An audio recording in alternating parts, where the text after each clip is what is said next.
Hello दोस्तों, कैसे हो आप सब। I hope you all are doing fantastic और आप सबकी पढ़ाई एकदम अच्छे से चल रही है।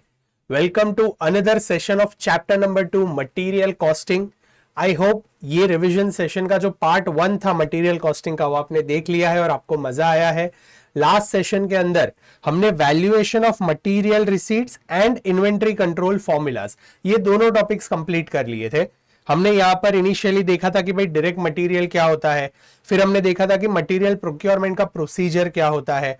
देन वी अंडरस्टूड कि मटेरियल जब भी परचेस करते हैं तो उसे वैल्यू कैसे करना है, परचेस प्राइस के अंदर कौन सी चीजें हमें ऐड करनी है और कौन सी चीजें हमें डिडक्ट करनी है। एंड उसके बाद हमने कुछ फॉर्मूलाज देखे थे, reorder level, reorder quantity, maximum stock level, minimum stock level, average stock level, danger level क्या होता है। तो ये सारी चीजें हमने हमारे फर्स्ट सेशन में कवर करी थी।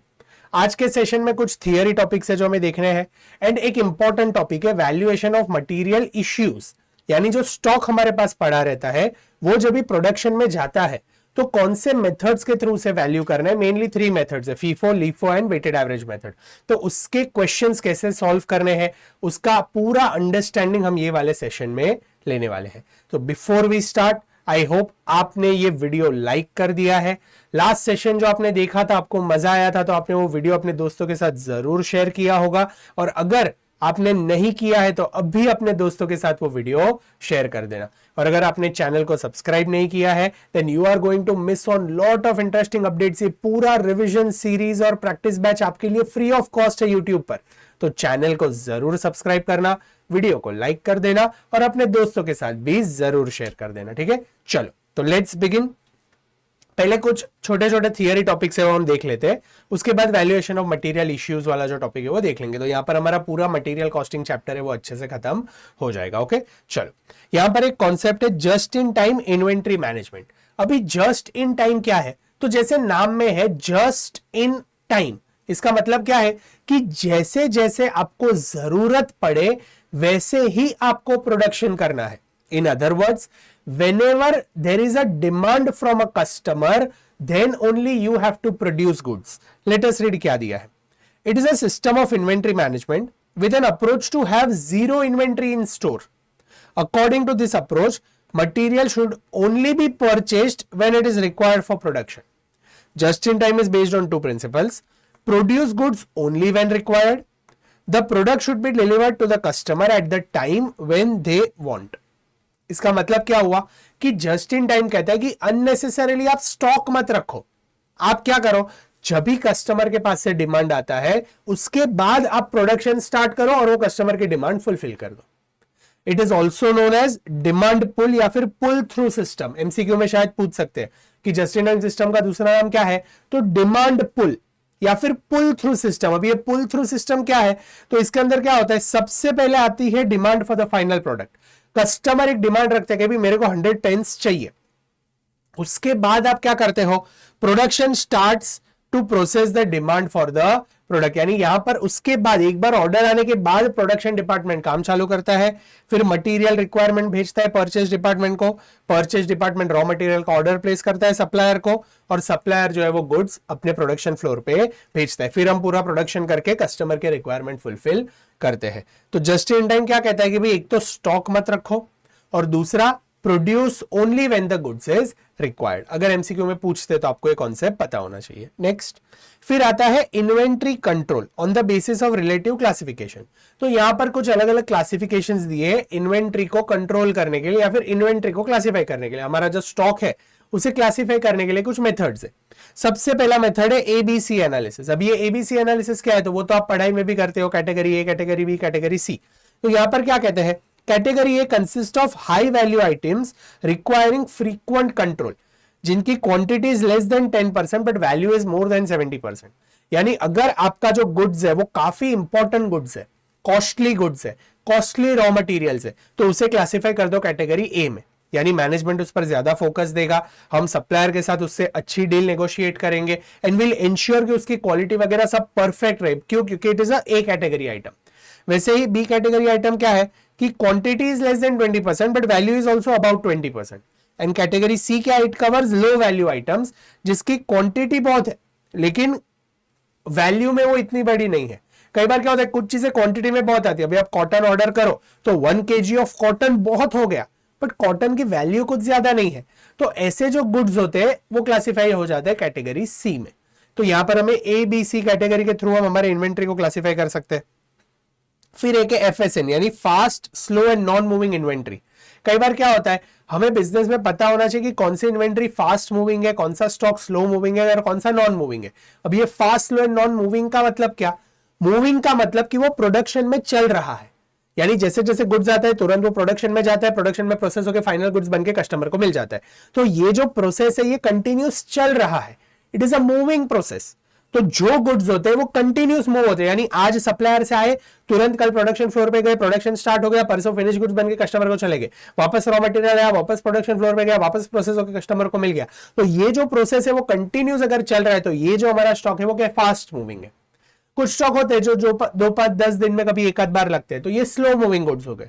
और कुछ ऐसे रॉ मटेरियल होंगे जो 5-6 महीने में एक आध बार लगते रहेंगे या फिर वन ऑफ लगते रहेंगे, तो वो तो नॉन मूविंग हो गए, चलते ही नहीं, तो उसको अननेसेसरीली पाइल अप करके स्टॉक पर मत रखो, क्योंकि उसका अननेसेसरी कैरिंग कॉस्ट लगेगा। अगर बिगड़ गया तो आपका कैपिटल भी वेस्ट हो जाएगा। इसीलिए fast slow and non moving का क्लासिफिकेशन करके भी हम इन्वेंट्री कंट्रोल कर सकते हैं। फिर है वाइटल, एसेंशियल एंड डिजायरेबल। कौन से गुड्स वाइटल है, कौन से एसेंशियल है और कौन से डिजायरेबल है, इसके बेसिस पे भी हम इन्वेंट्री कंट्रोल कर सकते हैं।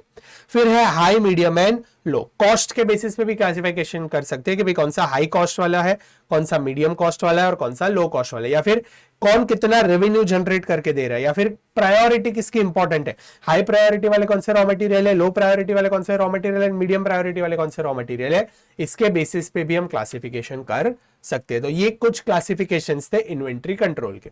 Easy, simple, perfect. चल, फिर आ जाता है inventory control using ratio analysis. देखो, सबसे पहले इन्वेंट्री कंट्रोल के लिए हमने फॉर्मूलाज देखे जो हमने लास्ट सेशन में देखे थे कि भाई कितना स्टॉक रखना है, कितने लेवल पे हमें ऑर्डर करना है, कितनी क्वांटिटी ऑर्डर करनी चाहिए, मैक्सिमम स्टॉक लेवल कितना होना चाहिए, मिनिमम स्टॉक लेवल क्या होना चाहिए। तो फॉर्मूला के बेसिस पे आप इन्वेंट्री कंट्रोल कर सकते हो। दूसरा पार्ट अभी हमने थियरी में देखा कि कुछ क्लासिफिकेशंस करके आप इन्वेंट्री को कंट्रोल कर सकते हो। अभी ये जो थर्ड पार्ट हम देख रहे हैं ये है रेशियो एनालिसिस के बेसिस पे आप इन्वेंट्री को एनालाइज कर सकते हो, इन्वेंट्री को कंट्रोल कर सकते हो।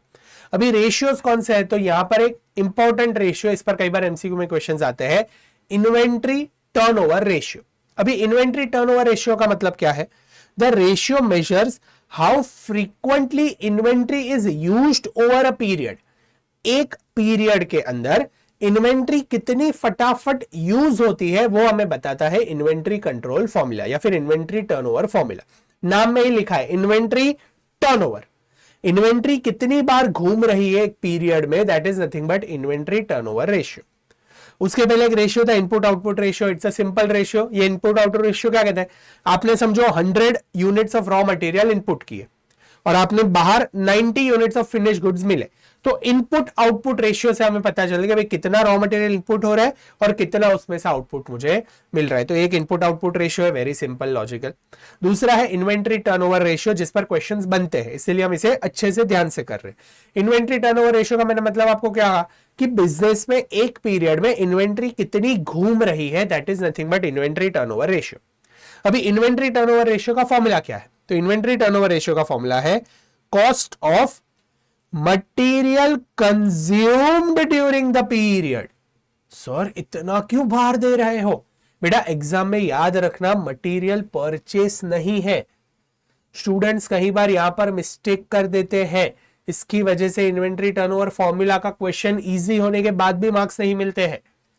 मटेरियल परचेस नहीं है, कॉस्ट ऑफ मटेरियल कंज्यूम्ड है।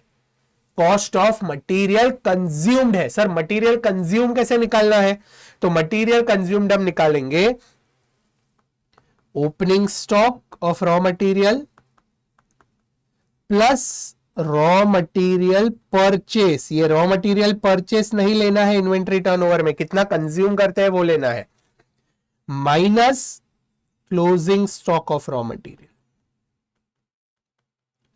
Opening stock of raw material plus purchase of raw material minus closing stock of raw material, तो आपको क्या मिलेगा?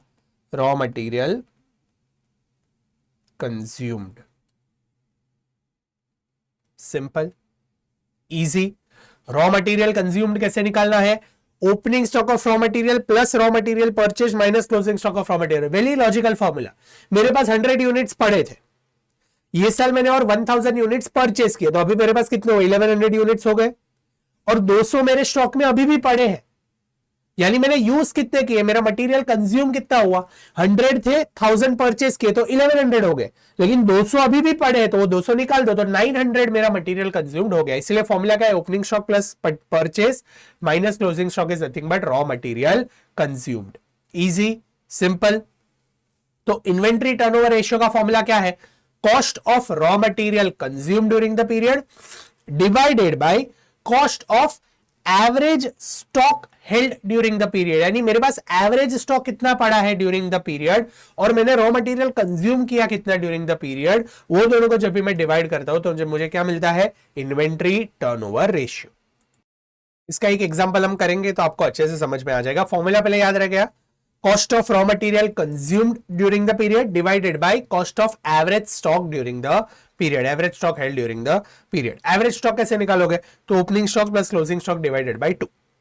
एंड उसके बाद average number of inventory holding days कैसे निकालेंगे, तो आपको जो इन्वेंट्री टर्नओवर रेशियो का आंसर मिलता है उसे आपको डिवाइड करना है, मतलब उसे डिनोमिनेटर में लेना है, 365 days divided by inventory turnover ratio. एक एग्जांपल लेते, क्वेश्चन नंबर 26 है मेरी बुक में, ये शायद मॉड्यूल का भी इलस्ट्रेशन कोई है, आप देखोगे ना तो आपको मिल जाएगा।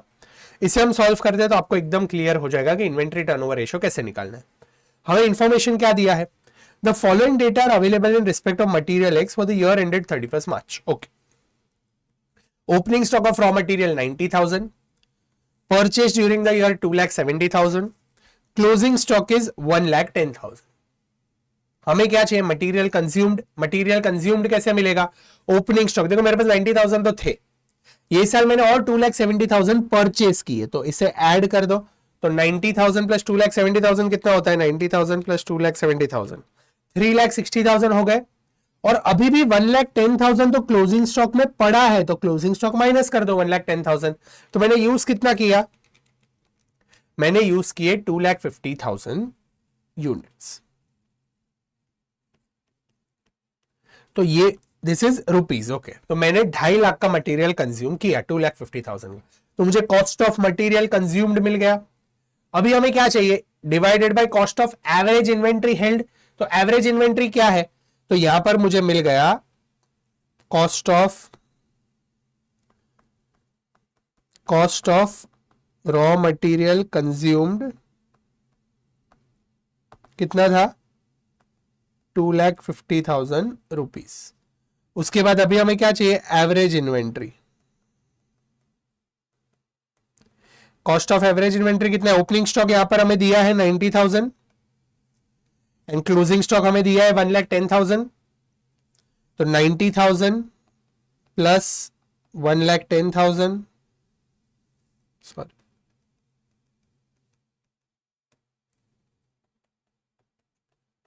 डिवाइडेड बाई 2, तो ये कितना आता है, 1 lakh rupees. Therefore inventory turnover ratio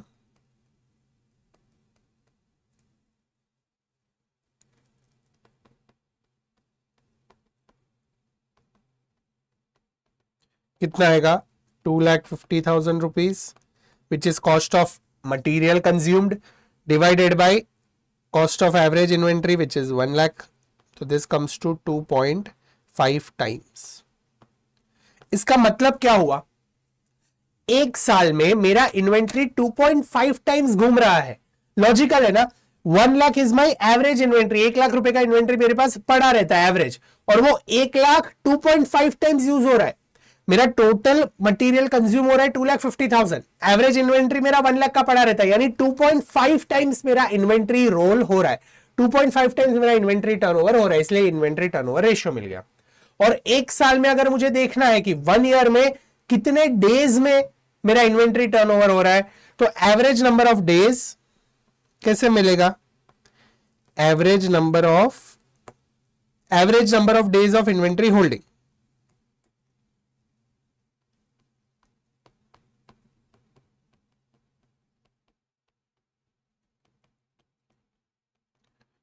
number of days में कैलकुलेट करना है, मंथ्स में कैलकुलेट करना है, अपने ऊपर। अगर डेज में कैलकुलेट करना है तो क्या करना है, 365 डेज होते हैं पूरे साल में, डिवाइडेड बाई 2.5, तो कितना आएगा ये 365 डिवाइडेड बाई 2.5। अगर मंथ्स में कैलकुलेट करना है तो 12 डिवाइडेड बाई 2.5 कर दो, तो ये आंसर आता है 146 डेज।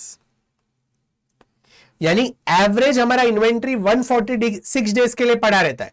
146 डेज के बाद वापस इन्वेंट्री चेंज होता है, उसके बाद वापस चलता है, तो 2.5 टाइम्स इन्वेंट्री हमारा रोल हो रहा है। यानी average number of days of inventory holding कितना है, 146 डेज के लिए हमारा एवरेज इन्वेंट्री पड़ा रहता है। क्लियर, सिंपल, इजी, लॉजिकली समझ में आ गया, परफेक्ट। चलो, तो हमने यहां पर इन्वेंट्री टर्नओवर रेशियो भी ढूंढ लिया and average number of days जो पूछा था वो दोनों यहां पर ढूंढ लिया। तो I hope inventory turnover ratio के फॉर्मूलाज भी आपको क्लियर है। और लास्ट मेथड है इन्वेंट्री कंट्रोल का, भाई फिजिकल कंट्रोल, यानी आप फिजिकल वेरिफिकेशन कर लो, फिर आप रेगुलरली स्टॉक ऑडिट्स करते रहो, तो उससे क्या होगा, उससे भी आप इन्वेंट्री को प्रॉपरली कंट्रोल कर सकते हो। Simple, easy, perfect. चलो, अभी आ जाते हैं हमारा जो एक और एक इंपॉर्टेंट टॉपिक था जिस पर बड़े क्वेश्चंस बनते हैं, वैल्यूएशन ऑफ मटेरियल इश्यूज। यानी हमारे पास जो स्टॉक पड़ा है वो स्टॉक हमें इश्यू करना हो, वो स्टॉक हमें डिपार्टमेंट्स को देना हो। वेंडर के पास से जब रिसीव होता है तो कैसे बुक्स में रिकॉर्ड करेंगे, और वेंडर के पास से वेंडर के पास से जब हमें मिलेंगे और उसके बाद हम हमारे डिपार्टमेंट्स को जब देंगे तो उसका जो पूरा रिकॉर्डिंग कैसे करना है वो हम यहां पर देखने वाले हैं, valuation of material issues. Okay, चलो let's read. Materials issued from store should be priced at value at which they are carried in stock. Okay.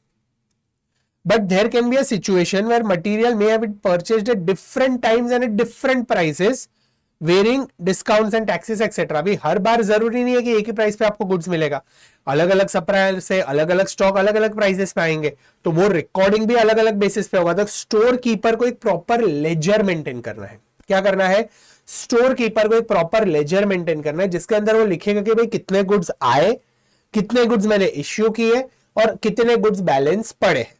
Hence it will be a 3 columnar table जिसमें रहेंगे receipts यानी मुझे कितने goods मिले, दूसरा column रहेगा issue यानी कितने गुड्स गए, और तीसरा कॉलम रहेगा बैलेंस कि भाई कितना स्टॉक अभी यहां पर पड़ा है। ये इंफॉर्मेशन स्टोर कीपर के पास होना ही चाहिए। Okay, because of this problem how material issue to production are to be valued, there are several methods, यानी अलग अलग मेथड्स है ये इश्यू सॉल्व करेंगे। यानी मेनली यहां पर सिंपल भाषा में लोग कहना चाहते हैं कि भाई ये जो मटेरियल इश्यू हो रहा है, ये स्टॉक जा रहा है, उसे वैल्यू करने के अलग अलग मेथड्स है। Most important methods are 3 methods, एक है फीफो मेथड, दूसरा है लीफो मेथड एंड तीसरा है weighted average method. 3 important methods है, एक है फीफो मेथड, दूसरा है लीफो मेथड एंड तीसरा है वेटेड एवरेज मेथड। हम ट्राई करेंगे कि तीनों मेथड्स के एक एक क्वेश्चन करें तो आपको एकदम अच्छे से क्लियर हो जाएगा कि एग्जाम में क्वेश्चन सॉल्व कैसे करने और इसके जो एडजस्टमेंट्स है उसको ट्रीटमेंट क्या देनी है। डोंट वरी, कई बार इसमें क्या होता है, वो रिटर्न्स होता है ना, परचेस रिटर्न हो जाता है, एबनॉर्मल लॉस हो जाता है, फिर डिपार्टमेंट से हमें वापस आता है, तो उसके जो ट्रीटमेंट्स देने होते हैं ना उसमें हमें कई बार कंफ्यूजन हो जाता है, स्टूडेंट्स को कंफ्यूजन रहता है और वो लोग मार्क्स गवा देते हैं। बट ट्रस्ट मी, मैंने एकदम सिंप्लीफाई कर दिया है। आगे जो भी हम 15, 20, 30 मिनट्स ये पूरा सेशन देखेंगे उसमें आप अच्छे से ध्यान देना, मैं आपको लॉजिकली सारी चीजें समझा दूंगा। और एक बार आपने ये देख लिया देन ट्रस्ट मी, कोई भी क्वेश्चन अगर इसका आता है वैल्यूएशन ऑफ मटेरियल इश्यूज का तो आप एकदम अच्छे से सॉल्व कर पाओगे, सारे एडजस्टमेंट्स को आप लॉजिकली अप्लाई कर पाओगे, you will never go wrong. इसीलिए ध्यान से हम जो भी यहां पर सॉल्व करते हैं, मैं जो भी आपको यहां पर करवा रहा हूं वो अच्छे से देखना।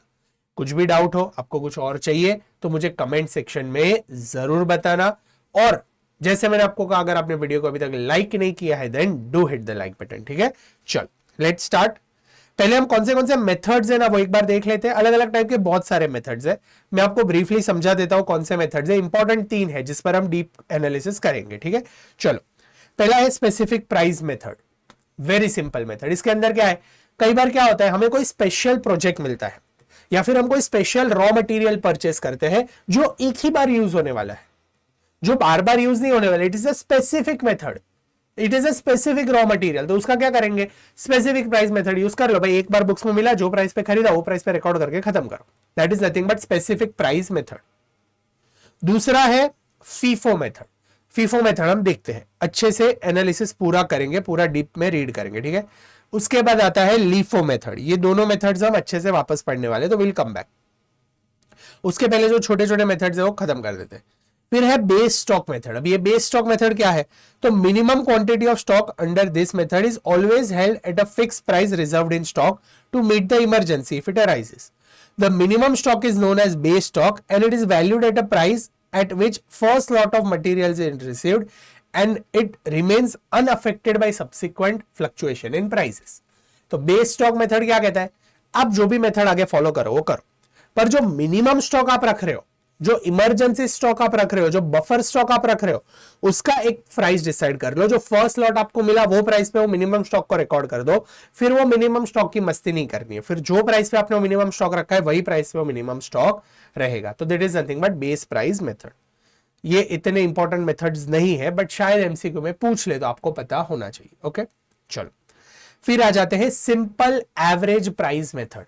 अभी एवरेज प्राइस मेथड में भी दो है, जैसे मैंने आपको कहा simple average and weighted average. Weighted average हम इन डेप्थ देखने वाले हैं। सिंपल एवरेज क्या है, तो वेरी सिंपल, आपको सिंपल एवरेज निकालना है। सिंपल एवरेज का फॉर्मूला क्या है, total unit price of each purchase divided by total number of purchases. एक एग्जांपल लेते हैं तो आपको क्लियरली समझ में आ जाएगा। Weighted average and simple average दोनों आपको समझ में आ जाएगा। वेटेड एवरेज का फॉर्मूला क्या है, total cost of material in stock divided by total quantity of material. Let's take an example. यहां पर मैंने 1 अप्रैल को 200 यूनिट्स परचेस किए है 10 रुपीज। 5 अप्रैल को मैंने 150 यूनिट्स परचेस किए है 12 रुपीज। 14 अप्रैल को मैंने 210 यूनिट्स परचेस किए 12 रुपीज। 21 अप्रैल को मैंने 50 यूनिट्स परचेस किए 15 रुपीज एंड 28 अप्रैल को मैंने 140 यूनिट्स परचेस किए एट 11 रुपीज। यहां पर क्या हुआ है, अलग अलग डेट्स पे अलग अलग यूनिट्स परचेस हुए एट अलग अलग at different different rates. So simple average क्या है, simple average is nothing but it is total of unit price of each purchase divided by number of purchases. Unit price कितनी है, तो we have purchased at 10 rupees, we have purchased at 12 rupees, we have purchased at 12 rupees, we have purchased at 15 and we have purchased at 11। तो ये सारे prices का total कर दो, 10 plus 12 plus 12 plus 15 plus 11 divided by how many number of purchases we have made, we have purchased in 5 lots, divide by 5। तो मेरा average price आ जाता है 12 rupees. This is nothing but simple average. Weighted average कैसे निकालना है, तो weighted average में आपको पहले टोटल कॉस्ट निकालना पड़ेगा एंड नीचे आपको डिवाइड करना पड़ेगा bye total number of units. तो टोटल कॉस्ट कैसे निकालेंगे, तो मल्टीप्लाई कर दो। 200 यूनिट्स एट 10 तो 2000 रुपीज, 150 यूनिट्स एट 12 तो 150 into 10 1000 this comes to 1800 rupees. तो वैसे आप पूरा टोटल कॉस्ट निकाल लो divided by total units, 200 units plus 150 units plus 210 units plus 50 plus 140। तो total cost divided by total units, तो यहां पर हमें एवरेज रेट मिलता है 11.48। This is nothing but weighted average method. Simple, easy, perfect. उसके बाद आ जाते हैं कुछ मार्केट प्राइस मेथड्स है। एक है रिप्लेसमेंट प्राइस मेथड, एक है रियलाइजेबल प्राइस मेथड। ये क्या है, replacement price is defined at a price at which it is possible to purchase an item identical to that which is being replaced और revalue. अभी जो रॉ मटेरियल आपने खरीदा है, आगे जाके अगर वो रिप्लेस करना हो तो वो कितने में आता है, तो वो रिप्लेसमेंट प्राइस जो है उस पर भी आप वैल्यू कर सकते हो इन्वेंट्री को। रियलाइजेबल प्राइस मेथड यानी जो रॉ मटेरियल हमने लिया है उसे अगर आज बेचना पड़े तो कितनी प्राइस रियलाइज होगी, तो वो रियलाइज प्राइस मेथड भी हम यूज कर सकते हैं। फिर है नोशनल प्राइस मेथड। कई बार कुछ गुड्स के अगर आपको प्राइस नहीं पता है या फिर बल्क में लिए है तो क्या करेंगे, तो एक है standard price method. Under this method material are priced at some pre determined rate और a standard price irrespective of actual purchase cost. आपने एक्चुअली परचेस कितने में किया वो रेलेवेंट नहीं है, एक standard price pre determined rate आपने सेट कर दिया, वही रेट पे आप गुड्स वैल्यू कर रहे हो। तो स्टैंडर्ड प्राइस मेथड भी कई बार यूज होता है। इन्फ्लेटेड प्राइस मेथड भी कई बार यूज होता है। कई बार क्या होता है, हम 100 यूनिट्स मंगाते हैं बट 100 मिलते नहीं है, 98 99 यूनिट्स आएंगे और सारे यूज भी नहीं होते, कुछ वेस्टेज या वगैरह भी होता है। तो हम क्या करते हैं, हम एक इन्फ्लेटेड प्राइस मेथड ही यूज करते हैं कि भाई गुड यूनिट्स जो है, जो अच्छे यूनिट्स है, उनको अगर 10 रुपीज में लिया है हमने तो 11 रुपीज पे ही वैल्यू कर दो, तो ये जो सारे लॉस है वो कवर हो जाएंगे। तो ये भी मेथड यूज कर सकते हैं। एक है reuse price method. When materials are rejected and return to the store or a process is put in some another use other than the purpose for which is meant, then such material are priced at a rate quite different from the price for what we have paid. There is no final procedure for valuing use of material. कई बार क्या होता है, raw material हमने मंगाया एक काम के लिए, बट वही तो यूज नहीं हुआ, तो कहीं और हमने रीयूज कर लिया, तो जहां रीयूज किया है उसका क्या प्राइस मिलेगा, वो प्राइस पे भी हम इन्वेंट्री वैल्यू कर सकते हैं. तो ये कुछ मेथड्स थे इन्वेंट्री वैल्यू करने के जो हमने यहां पर देखे. Not very important methods. Important method कौन से है, FIFO, LIFO and weighted average. FIFO, LIFO and weighted average. अभी ये तीनों मेथड्स हम अच्छे से देखते हैं. वेटेड एवरेज मेथड हमने देखा, उसका एक क्वेश्चन करेंगे, आपको एकदम क्लियर हो जाएगा. फीफो एंड लीफो मेथड अभी हम इन डेप्थ पढ़ लेते हैं. और फिर जो यहां पर बचा है that is valuation of returns and shortages. कई बार शॉर्टेज होता है या फिर रिटर्न्स होता है, वेंडर से रिटर्न हुआ गुड्स, फिर डिपार्टमेंट से रिटर्न हुआ गुड्स, तो उसे कैसे ट्रीट करना है, उसे कैसे वैल्यू करना है, and normal and abnormal loss को कैसे वैल्यू करना है, ये मैं आपको अलग से करवा दूंगा when we solve the sums. तो यहां पर ये हमारा पूरा जो चैप्टर है मटेरियल कॉस्टिंग का वो खत्म हो जाएगा. Perfect, easy. चलो तो पहले हम फीफो लीफो मेथड देख लेते हैं और फिर इससे रिलेटेड जो क्वेश्चंस है वो हम कर लेते हैं. ओके चलो, FIFO method, let's read. It is a method of pricing issues of material in order in which they are purchased. नाम में ही क्या है, फीफो मेथड, यानी first in first out. First in first out. जो order में हमने material purchase किया है वही ऑर्डर में आपको मटेरियल इश्यू करना है. That is nothing but first in first out method. In other words, materials are issued in order in which they arrive in the store and items longest in the store are issued first. जो सबसे पहले आपने खरीदा है वो सबसे पहले जाएगा, उसके बाद जो खरीदा है वो उसके बाद जाएगा. First in first out method. Thus, each issue of material only recovers the purchase price and does not reflect current market price. यहां पे करंट मार्केट प्राइस क्यों रिफ्लेक्ट नहीं होता है, तो let me give you an example. Let's take an example. 1 March को हमने 100 units of raw material मंगाए एट 25 रुपीज. फिर क्या हुआ, 2-5 दिन कोई प्रोडक्शन नहीं हुआ और हमने पहले ही ऑर्डर प्लेस कर दिया था. 5 अप्रैल को और एक कंसाइनमेंट आया रॉ मटेरियल का 50 यूनिट्स का, जो हमें परचेस किया 30 रुपीज में. यानी आज का जो करंट मार्केट रेट है वो क्या है, अभी वो रॉ मटेरियल 30 रुपीज में मिल रहा है, बट मेरे पास ये 25 रुपीज वाला भी रॉ मटेरियल तो पड़ा है. और जब भी प्रोडक्शन की रिक्वायरमेंट आएगी तो first in first out method क्या कहता है, पहले जो आपने खरीदा था वो पहले इश्यू करो. तो सबसे पहले मैं ये 25 वाला माल खत्म करूंगा. यानी जो इनवॉइस बनेगा ये फिनिश गुड्स का, जिसके अंदर ये 25 रुपीज वाला रॉ मटेरियल लगा है, तो वो इनवॉइस में रॉ मटेरियल ए का जो वैल्यू आएगा वो कितना आएगा, 25 रुपीज आएगा. बट आज करंट मार्केट प्राइस कितना है, 30 रुपीज है. यानी first in first out method में कई बार क्या होता है, जो पहले आया है वो माल खत्म करने के लिए कई बार हमारा जो इनवॉइस बनता है उसके अंदर करंट मार्केट प्राइस रिफ्लेक्ट नहीं होता है. Easy, simple, perfect. चलो, this method is considered suitable in falling prices. MCQ में कई बार ये लोग पूछते हैं FIFO method is suitable in falling prices. क्यों, मैं आपको लॉजिकली समझाता हूं, पहले याद रख लो. फीफो एफ से स्टार्ट होता है, फॉलिंग प्राइसेस एफ से स्टार्ट होता है. यानी FIFO method is suitable in case of falling prices. FIFO method is suitable in case of falling prices and LIFO method is suitable in case of rising prices. LIFO method is suitable in case of rising prices. FIFO falling, F F याद रखो, F F FIFO falling. अभी ये FIFO method है वो falling prices में क्यों useful है, तो देखो मैंने पहले माल खरीदा होगा 30 रुपीज में, फिर अभी प्राइस फॉल हो रहा है तो अभी का जो स्लॉट आया वो 25 में आया, उसके बाद वाला स्लॉट आया वो 20 में आया, उसके बाद वाला जो स्लॉट आएगा वो 18 रुपीज में आएगा. बट मैं क्या करूंगा, जो पहले लिया था वो पहले मैं यूज करूंगा. तो लेट्स सी, अभी मार्केट में स्टॉक 18 में मिल रहा है, अभी स्टॉक 18 में मिल रहा है, बट मेरा पुराना 30 वाला माल भी पड़ा है. तो जब भी प्रोडक्शन की रिक्वायरमेंट आएगी तब सबसे पहले मैं ये 30 वाला माल यूज करूंगा. तो यहां पर क्या होगा, this method is suitable in case of falling prices because the material cost charge to the production will be high while the replacement cost of material will be low. मैं क्या करूंगा, ये 30 रुपीज चार्ज करूंगा ये मेरे पहले वाले invoice में, बट आज अगर वो रॉ मटेरियल मुझे मार्केट में से परचेस कर रहे हैं तो कितने का मिल रहा है, 18 का ही मिल रहा है।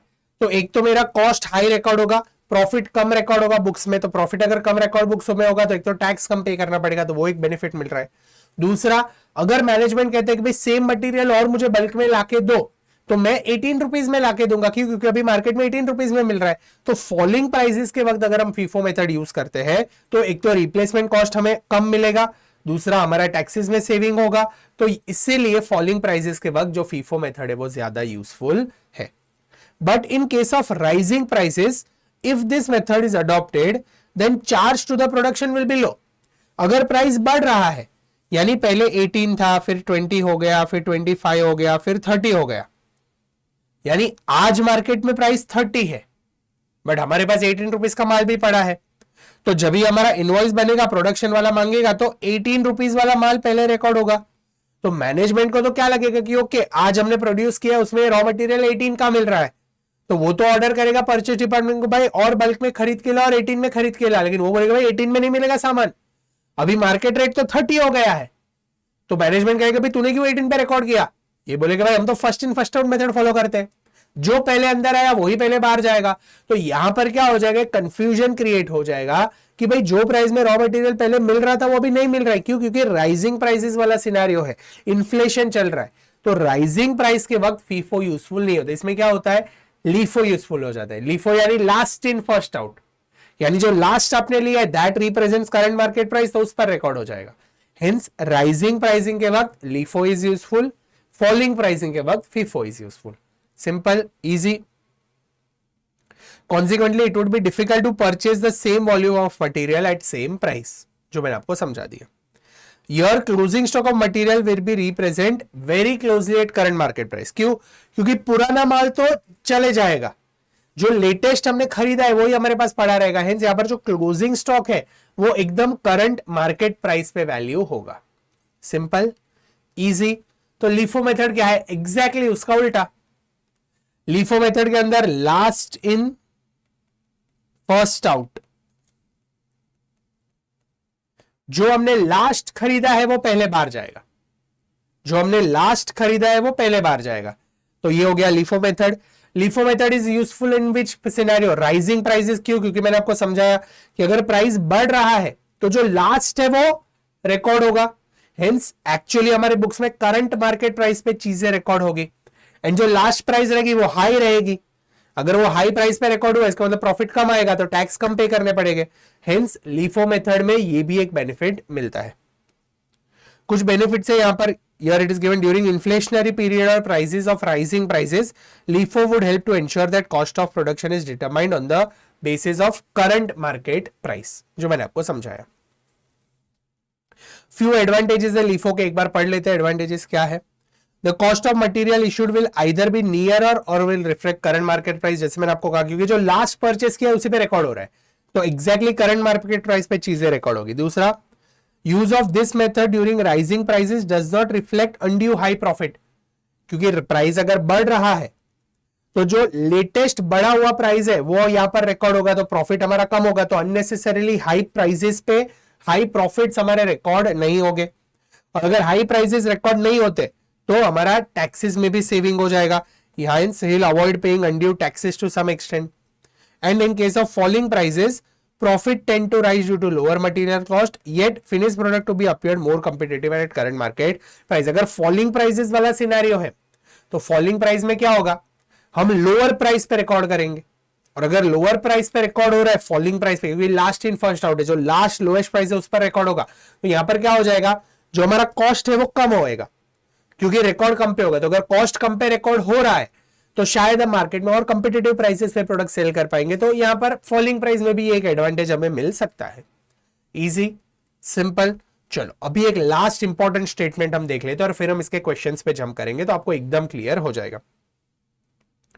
It may be noted that LIFO method, which is last in first out method, is not permitted under accounting standards 2 and valuation of inventory as well as Ind AS 2.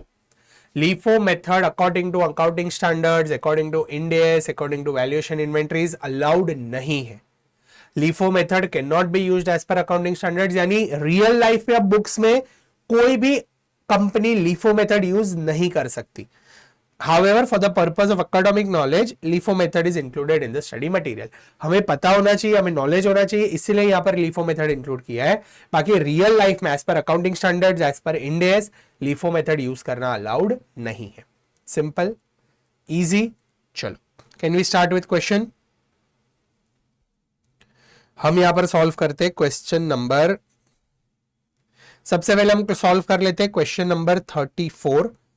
आपके मॉड्यूल में अगर आपको देखना है तो ICAI के module में it is practical problem 9, तो आप प्रैक्टिकल प्रॉब्लम 9 रेफर कर सकते हो. मेरे बुक में अगर आप देख रहे हो तो इट इज क्वेश्चन नंबर 34. हम एक बार पढ़ लेते हैं. इट्स अ इजी क्वेश्चन, लेकिन इसके अंदर तीनों मेथड कवर्ड है, FIFO, LIFO and weighted average. अभी इसके जो सम्स है ना वो बड़े कॉम्प्रिहेंसिव होते हैं, और सिंस ये रिवीजन वीडियो है तो हम पूरा क्वेश्चन यहाँ पर सॉल्व नहीं करते हैं, बट मैंने ऑलरेडी आंसर लिखा हुआ है, तो हम वो आंसर में से मार्क करके मैं आपको समझा दूंगा कि कैसे हमें सॉल्व करना है, बट इन डेप्थ डिस्कस करेंगे, आप टेंशन मत लेना. अभी भी हमें वो रिटर्न्स के एडजस्टमेंट, शॉर्टेजेस के adjustment, normal loss, abnormal loss के एडजस्टमेंट्स देखने हैं. वो एडजस्टमेंट्स आपको सम करते वक्त सिखा दूंगा, ठीक है. चलो, let's start with question number 34. Question पढ़ ले. ये रहा, छोटा सा क्वेश्चन है, लेट्स रीड क्या दिया है. Following information is extracted from the stores laser. Stores ledger से वो लोग ने कुछ इंफॉर्मेशन यहां पर एक्सट्रैक्ट किया है. Opening stock is nil. Okay, opening stock कुछ भी नहीं है हमारे पास. परफेक्ट. 1 जनवरी को हमने परचेस किया है 100 यूनिट्स एट 1 पर यूनिट. 1 जनवरी को हमने क्या किया, 100 यूनिट्स परचेस किया एट 1 रुपी. 20th जनवरी को वापस हमने 100 यूनिट्स परचेस किए एट 2 रुपीज, यानी राइजिंग प्राइस है, प्राइस बढ़ रहा है यहां पर. फिर हमने क्या किया, जनवरी 22 को इश्यू किया है, यानी प्रोडक्शन डिपार्टमेंट को गुड्स इश्यू किए हैं, स्टॉक इश्यू किया है. 60 यूनिट्स इश्यू किए हैं जॉब W16 को, एंड Jan 23 को हमने वापस 60 यूनिट्स इश्यू किए हैं जॉब W17 को. Perfect, easy. यहां तक समझ में आ गया. हमने 100 यूनिट्स परचेस किए 2 बार, एक बार 1 रुपी पे, एक बार 2 रुपी पे, और फिर 2 अलग अलग डेट्स पे हमने 60 यूनिट्स इश्यू किए हैं 2 अलग अलग जॉब्स को. Perfect. Complete the receipts and issues valuation by adopting first in first out method, last in first out method and weighted average method. Tabulate the values allocated to job W16 and W17 and closing stock under the methods aforesaid and discuss from different point of view which method would you prefer. Rising price method है, तो rising price method में usually हम LIFO follow करते हैं, but weighted average method is best method at any cost, क्योंकि हर बार क्या होता है, प्राइस एवरेज हो जाता है. तो weighted average method is always perfect to use, but FIFO भी आप यूज कर सकते हो. LIFO एक मेथड है जो अकाउंटिंग स्टैंडर्ड्स पे अलाउड नहीं है, लेकिन यहां पर राइजिंग प्राइस है तो LIFO वुड बी बेनिफिशियल, या फिर weighted average would be beneficial. FIFO तो बेनिफिशियल नहीं होगा. इतना हमें रफली प्राइस देख के पता चल रहा है. अभी हम क्वेश्चन सॉल्व करेंगे तो ज्यादा क्लैरिटी मिलेगी. परफेक्ट. Can we start. चलो, लेट्स स्टार्ट. Question number 34. मैंने आपके लिए ऑलरेडी क्वेश्चन लिख लिया है. सबसे पहले क्या होता है, देखो, क्वेश्चन कोई भी वैल्यूएशन ऑफ मटेरियल इश्यूज का क्वेश्चन आता है तो you have to prepare 3 columns. पहले हो गया डेट और पर्टिकुलर्स, उसके बाद एक बनेगा रिसीट्स का कॉलम, यानी हमें कौन से गुड्स मिले. दूसरा बनेगा इश्यूज का कॉलम, यानी कौन से गुड्स गए, और तीसरा बनेगा बैलेंस का कॉलम, यानी हमारे पास कितनी क्वांटिटी पड़ी है. रिसीट्स, इश्यूज एंड बैलेंस, ये 3 ब्रॉड कॉलम्स बनेंगे. इसके अंदर 3 सब कॉलम्स बनेंगे, क्वांटिटी, रेट एंड अमाउंट, यानी quantity, rate and amount for receipts, quantity, rate and amount for issues, quantity, rate and amount for balance. Correct. Present कैसे करना है वो पता चल गया. चलो, अभी हमने क्या किया था, 1 जनवरी को परचेस किया था. 1 जनवरी को we had purchase 100 units at 1 rupee. सबसे पहले हम सॉल्व करते हैं using FIFO method. FIFO method क्या कहता है, जो पहले आया वो पहले जाना चाहिए, फर्स्ट इन फर्स्ट आउट. तो मैंने क्या किया, 100 यूनिट्स परचेस किया एट 1 रुपीज, तो अमाउंट हो गया टोटल 100. तो 1 जनवरी को रिसीट, यानी मेरे पास 100 यूनिट्स आया at 1 rupees which is 100 rupees, तो मेरे पास बैलेंस कितना पड़ा है, मेरे पास बैलेंस पड़ा है 100 units at purchase at 1 rupee 100. 20th जनवरी को वापस मैंने परचेस किया 100 यूनिट्स, बट ये बार 2 रुपीज पे परचेस किया था, तो वापस मैंने 100 यूनिट्स एट 2 रुपीज रिसीट हुआ, मुझे मिला, इसीलिए रिसीट्स कॉलम में लिखा है 100 एट 2 रुपीज, तो टोटल अमाउंट विल बी 200। अभी मेरे पास बैलेंस कितना पड़ा एज ऑन 20th जैन? मेरे पास ये 100 यूनिट्स 1 रुपी वाले तो पड़े ही थे, ओवर एंड अबाउट दैट मेरे पास आ गए 100 2 रुपीज वाले, करेक्ट? तो अभी मेरे पास 100 यूनिट्स है 1 रुपी वाले, 100 यूनिट्स है 2 रुपीज वाले। मेथड में कौन सा फॉलो कर रहा हूं? FIFO method. यानी अभी जब भी मैं इश्यू करूंगा तभी सबसे पहले कौन सा इश्यू करूंगा? जो पहले आया था वो इश्यू करूंगा। 22 जनवरी को जॉब W16 को मैं इश्यू करता हूं 60 यूनिट्स। 60 यूनिट्स मुझे इश्यू करने हैं। कौन से प्राइस पे इश्यू करूंगा 60 यूनिट्स? तो 60 units will be issued at 1 रुपी। क्यों 1 रुपी? फर्स्ट इन फर्स्ट आउट, जो पहले मेरे पास आया था उसमें से 60 यूनिट्स इश्यू होने चाहिए। तो 60 units will be issued from 1 रुपी, यानी अमाउंट विल बी 60। तो अभी मेरे पास बैलेंस कितना पड़ा है? ये 100 यूनिट्स में से मैंने 60 यूनिट्स इश्यू कर दिए, यानी 100 में से अगर 60 यूनिट्स चले गए तो बैलेंस मेरे पास अभी 40 यूनिट्स पड़े हैं, करेक्ट? तो यहां पर मेरे पास अभी 40 यूनिट्स पड़े हैं 1 रुपी वाले, विच इज 40 रुपीज, और मेरे पास 100 यूनिट्स, ये तो एज इट इज पड़ा है 2 रुपी वाला, 100 यूनिट्स पड़े हैं 2 रुपीज वाले 200। इजी सिंपल फीफो मेथड समझ में आ रहा है? जो पहले आया है वो पहले इश्यू होता है, करेक्ट? चल, उसके बाद जनवरी 23 को क्या होता है? हमने वापस 60 यूनिट्स इश्यू की है W17 को। अभी मेरे पास बैलेंस में क्या है? 40 यूनिट्स पड़े हैं 1 रुपी वाले जो पहले आए थे। उसके बाद 100 यूनिट्स पड़े हैं जो बाद में आए थे 2 रुपीज वाले। फीफो मेथड फॉलो कर रहा हूं, तो फीफो मेथड में जो पहले आया था वो पहले जाएगा। तो पहले ये 60 यूनिट्स, इसके जो टोटल 60 यूनिट्स मुझे इश्यू करने हैं, ये कैसे इश्यू हो गए? तो पहले तो ये जो 40 पड़े हैं 1 रुपी वाले वो जाएंगे, तो 40 यूनिट्स एट 1 रुपी, यानी 40 रुपीज वाले पहले इश्यू हो गए। और जो बाकी के ये 60 यूनिट इश्यू कर रहे हैं उसमें से 40 तो 1 रुपी वाले इश्यू हो गए। बच्चे जो 20 है, अभी मेरे पास 1 रुपी का कोई स्टॉक ही नहीं है, तो जो बाद में आया था 2 रुपी वाला उसमें से इश्यू कर दो, तो ये 2 रुपीज वाले स्टॉक में से इश्यू हो जाएंगे। तो 40 यूनिट्स एट 1 रुपी वाले स्टॉक में से गए, बाकी के 20 यूनिट्स एट 2 रुपी वाले स्टॉक में से गए, तो 20 इंटू 2 40, तो मेरा टोटल यहाँ पे 80 रुपीज का स्टॉक गया। और बैलेंस अभी मेरे पास जो पड़ा है वो 80 रुपीज है, सॉरी 80 यूनिट्स है 2 रुपीज वाले जो मेरे पास पड़े हैं। सिंपल इजी फीफो मेथड से कैलकुलेशन कैसे कर रहे हैं वो समझ में आ गया? सॉरी, फीफो मेथड में हम कैसे सॉल्व करते हैं, इजी समझ में आ गया? जो आया है वो पहले लिख लो, बैलेंस में लिख दो, जब भी इश्यू करते हो तभी जो पहले आया था उसमें से इश्यू करना है। Simple easy. अभी यही क्वेश्चन अगर लीफो मेथड से सॉल्व करना है तो कैसे करेंगे? तो if you want to solve using LIFO method, LIFO method क्या कहता है? लास्ट इन फर्स्ट आउट, जो लास्ट इश्यू हुआ है वो पहले जाना चाहिए। तो परचेस तो सेम रहेगा। 1 जनवरी को मैंने 100 यूनिट्स परचेस किए 1 रुपीज, तो बैलेंस मेरे पास 100 पड़ा रहा है एज ऑन 1 जन। 20th जन को वापस मैंने परचेस किए 100 यूनिट्स एट 2 रुपीज, तो 200 रुपीज हुआ। तो अभी मेरे पास 1 रुपी वाले 100 पड़े हैं और 2 रुपी वाले 100 पड़े हैं। 22 जैन को मैं क्या करता हूं? W16 जॉब को 60 यूनिट्स इश्यू करता हूं, लेकिन अभी जो मैं मेथड फॉलो करता हूं वो कौन सा है? Last in first out. तो लास्ट मेरे पास कौन से आए थे? लास्ट मेरे पास ये 2 रुपीज वाले गुड्स आए हैं। तो ये जो इसकी रिक्वायरमेंट है 60 यूनिट्स की, ये मैं कहां से फुलफिल करूंगा? जो लास्ट मेरे पास आए उसमें से। तो ये 2 रुपीज वाले जो मेरे पास आए हैं 60 यूनिट्स, इसमें से I will fulfil the demand. तो 60 यूनिट्स एट 2 रुपीज, तो 120 रुपीज का स्टॉक इश्यू हुआ। तो अभी मेरे पास बैलेंस कितना पड़ा रहा? तो 100 यूनिट्स 1 रुपी वाले तो एज इट इज पड़े हैं 100 रुपीज, और ये 100 में से अभी 60 तो चले गए, तो बचे कितने? 40। तो 40 यूनिट्स एट 2 रुपीज अभी मेरे पास पड़े हैं, which is 80 rupees. Simple easy. जनवरी 23 को ये W17 की भी 60 यूनिट्स की रिक्वायरमेंट थी, तो ये कैसे फुलफिल करेंगे? Last in first out. 2 रुपए वाला स्टॉक बाद में आया था लास्ट, उसके मेरे पास अभी 40 यूनिट्स तो पड़े हैं, तो ये 40 यूनिट्स जो मेरे पास पड़े हैं वो 2 रुपीज वाले हम इश्यू करेंगे, तो 80 रुपीज, और बाकी के जो 20 यूनिट्स है वो 1 रुपी वाले में से इश्यू करेंगे, तो यहां पर हमारा जो आंसर आएगा वो 20 आ जाएगा। तो अभी जो मेरे पास बैलेंस पड़ा है वो 1 रुपी वाले पड़े हैं, hence my closing stock will be valued at 80 rupees. Simple easy, समझ में आ रहा है?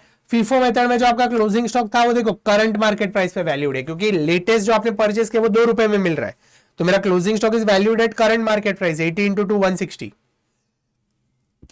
लीफो में वैसा नहीं हो रहा है, लीफो में जो पुराना मेरे पास पड़ा है वही पड़ा रहेगा, क्योंकि जो लास्ट इन है वो पहले आउट हो रहा है।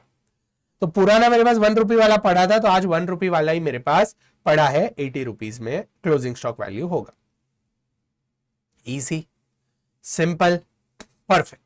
चलो अभी लास्ट जो मेथड हमें देखना है that is weighted average method. Weighted average method हम देख लेते हैं। वेटेड एवरेज मेथड में मुझे क्या करना है? वेटेड एवरेज मेथड में मुझे बैलेंस का जो कॉलम है, जो स्टॉक का कॉलम है, उसके अंदर मुझे क्या करना है? उसके अंदर मुझे ऑलरेडी बैलेंस ले लेना है वेटेड एवरेज करके। कैसे करेंगे मैं आपको यहां पर दिखाता हूं। हमने क्या किया? हमने सबसे पहले Jan 1 को परचेज किए 100 यूनिट्स एट 1, तो वो तो सेम है, ये यहां पर तो मेरे पास 100 यूनिट्स है 1 रुपी वाले। उसके बाद 20 जनवरी को मैंने वापस परचेज किए 100 यूनिट्स एट 2 रुपीज, 200 रुपीज। अभी फीफो और लीफो में हम क्या करते थे? फीफो और लीफो में हम जितने बैलेंस थे वो एज इट इज लिखते थे कि भाई 100 यूनिट्स 1 रुपी वाले पड़े हैं, 100 यूनिट्स 2 रुपीज वाले पड़े हैं, और कुछ हमने खरीदा होता तो वो वापस लिख देते। लेकिन वेटेड एवरेज में वैसा नहीं करना है। वेटेड एवरेज में you have to take weighted average. Weighted average कैसे लेंगे? Total cost divided by total units. तो मेरे पास वेटेड एवरेज कॉस्ट वाले कितने यूनिट्स पड़े हैं? तो मेरे पास 100 यूनिट्स पड़े थे 1 रुपी वाले, तो मेरा टोटल कॉस्ट था 100 रुपीज। तो मेरा टोटल कॉस्ट था 100 रुपीज, प्लस मैंने 100 यूनिट्स परचेज किया अभी 2 रुपीज वाले, तो यहां पर मेरा टोटल कॉस्ट हो गया 200 रुपीज। तो 100 रुपीज प्लस 200 रुपीज, यानी अभी मेरे पास टोटल 300 रुपए का सामान पड़ा है, 100 रुपए का स्टॉक में पड़ा है और 200 रुपए का मैंने अभी खरीदा, यानी टोटल 300 रुपीज का सामान है। और स्टॉक कितना है मेरे पास यूनिट्स में? पहले 100 यूनिट्स पड़े थे स्टॉक में और अभी मैंने वापस 100 खरीदे, तो यहां पर 200 यूनिट्स मैंने परचेज किए। तो 300 rupees total divided by 200, answer मुझे क्या मिलता है? 1.5 रुपीज। यानी अभी जो स्टॉक मेरे पास पड़ा है उसका एवरेज प्राइस क्या हो गया? वेटेड एवरेज प्राइस क्या हो गया? 1.5 रुपीज। यानी अभी मेरे पास 200 यूनिट्स पड़े हैं 1.5 रुपीज के, which is 300 total. Simple, easy, this is the thing. But weighted average, weighted average में हर बार आपको यही करना है। आपके स्टॉक में जो पड़ा रहेगा उसका टोटल वैल्यू ले लो, आपने जो नया परचेस किया उसका टोटल वैल्यू ले लो, दोनों को ऐड कर दो और जितने नंबर ऑफ यूनिट्स है वो दोनों को ऐड कर दो, उसको डिवाइड करके जो भी आपको प्राइस मिलेगा that will be your weighted average price. Easy, simple. ये 100 प्लस 200 तो 300 यहां पे लिख लो, फिर यूनिट्स 100 प्लस 100 तो 200 यहां पे लिख लो, 300 डिवाइड बाई 200 कर लो, तो जो भी आपको आंसर मिलता है that will be your weighted average rate. Easy, simple, perfect. अभी इश्यू करने में कोई टेंशन ही नहीं है। क्यों? क्योंकि मेरे पास तो एज इट इज 200 यूनिट्स पड़े हैं, मेरे पास 200 यूनिट्स एट 1.5 पड़े हैं, तो इसमें से 60-60 इश्यू कर दो। Jan 22 को W16 की रिक्वायरमेंट है 60 यूनिट्स की, तो 60 यूनिट्स इश्यूड एट 1.5, क्योंकि अभी प्राइस तो वेटेड एवरेज हो गया है, तो 60 यूनिट्स एट 1.5, 90 रुपीज में मैंने इश्यू कर दिए। बैलेंस मेरे पास अभी 140 यूनिट्स पड़े रहेंगे एट 1.5। नेक्स्ट डेट Jan 23 को W16 की वापस 60 यूनिट्स की रिक्वायरमेंट आई, तो वही 60 यूनिट्स 1.5 पे इश्यू कर दो, अगेन 90 रुपीज, तो मेरे पास अभी बैलेंस पड़ा रहेगा 80 यूनिट्स एट 1.5। इजी। तो यहां पर जो क्लोजिंग स्टॉक वैल्यू होता है that will be always valued at weighted average rate. यहां पर जो क्लोजिंग स्टॉक वैल्यू होगा that will be weighted, that will be calculated at weighted average rate. Simple, easy, perfect. फिर हमें सिर्फ कहा था कि भाई आप एक एनालिसिस कर दो कि कितने का मटेरियल इश्यू हुआ है, कितना क्लोजिंग स्टॉक आ रहा है, तो वो हमने यहां पर एनालिसिस किया है कि भाई फीफो मेथड में जो मेरा मटेरियल इश्यू हुआ था W16 को, फर्स्ट इन फर्स्ट आउट जो पुराना आया था उसमें से इश्यू हुआ था, हेंस 1 रुपी वाले स्टॉक में से इश्यू हुआ था, हेंस 60 रुपीज में इश्यू हुआ। लीफो मेथड में 120 में इश्यू हुआ क्योंकि 2 रुपीज वाला इश्यू हुआ था, और वेटेड एवरेज में एवरेज दोनों का 90 पे इश्यू हुआ। फिर W17 को सेम 80 रुपीज में इश्यू हुआ, यहां पर 100 में हुआ, और यहां पर वेटेड एवरेज 90 में इश्यू हुआ। और क्लोजिंग स्टॉक हमने देखा कि फीफो मेथड में 2 रुपीज वाला पड़ा था, जो लास्ट आया वो पड़ा रहेगा क्योंकि जो पहला आया था वो इश्यू हुआ था, तो 2 रुपीज वाला पड़ा था, इसलिए यहां पर मेरे क्लोजिंग स्टॉक की वैल्यू 160 हो जाती है। लीफो मेथड में जो पुराना था वो पड़ा था क्योंकि नया वाला इश्यू हो गया, 2 रुपीज वाला खत्म हो गया, तो 1 रुपी वाला मेरे पास 80 यूनिट्स पड़े थे, तो यहां पर मेरा जो क्लोजिंग स्टॉक है वो 80 रुपीज में वैल्यू होता है। और वेटेड एवरेज मेथड में तो 1.5 ही था स्टैंडर्ड रेट, तो 80 यूनिट्स जो मेरा क्लोजिंग स्टॉक है वो यहाँ पर 1.5 पे वैल्यू होगा। यहाँ पर 2 रुपीज वाला क्लोजिंग स्टॉक है, यहाँ पर 1 रुपी वाला क्लोजिंग स्टॉक है, और यहाँ पर 1.5 वाला क्लोजिंग स्टॉक है। From above 3 methods weighted average method is most suitable method as it evens out all the fluctuation in prices. जो भी प्राइसेस के फ्लक्चुएशन थे वो यहां पर सेटल हो जाते हैं, बैलेंस हो जाते हैं, इसलिए वेटेड एवरेज मेथड ज्यादा प्रिफर्ड है. Simple, easy. समझ में आ गया कि वेटेड एवरेज मेथड कैसे अप्लाई करना है, फीफो मेथड कैसे अप्लाई करना है, लीफो मेथड कैसे अप्लाई करना है. Can we move ahead? और 2 क्वेश्चंस हम यहां पर सॉल्व करेंगे, इसलिए आपको अच्छे से क्लैरिटी मिल जाएगी कि सम्स कैसे सॉल्व करने हैं. परफेक्ट. Can we start? चलो नेक्स्ट सम हम जो सॉल्व करते हैं that will be question number, हम सॉल्व करते हैं क्वेश्चन नंबर 32. मेरे बुक के अंदर क्वेश्चन नंबर 32 है, और अगर आपको मॉड्यूल में से देखना है तो इट इज इलस्ट्रेशन 14. आईसीआई के मॉड्यूल का इलस्ट्रेशन 14 है. ठीक है, can we read the question? चलो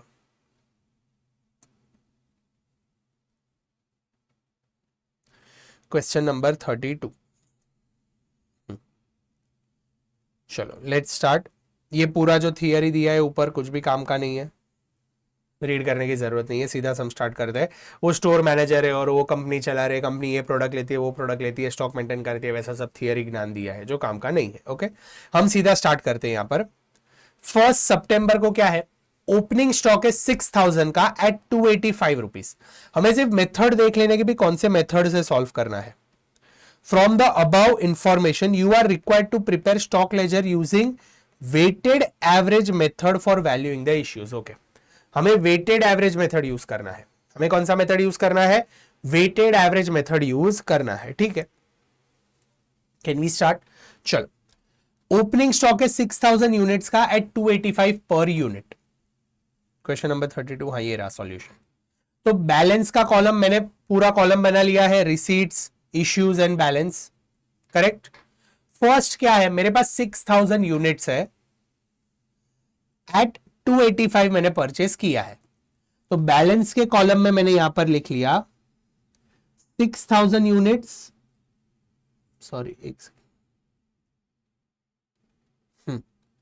6000 यूनिट्स परचेस्ड एट 285 रुपीज. तो मेरा टोटल वैल्यू आता है 17,10,000 रुपीज. ये हो गया मेरा स्टॉक. जो भी आपका ओपनिंग स्टॉक रहता है वो बैलेंस के कॉलम में आपको लिख देना है. उसके बाद क्या हुआ, नेक्स्ट होता है इश्यूड, यानी इश्यू किया है, हमने डिपार्टमेंट को भेजा है 4875 units to mechanical division with requisition number MECH 0922. ठीक है, तो मैंने क्या किया, 4875 यूनिट्स इश्यू किए हैं.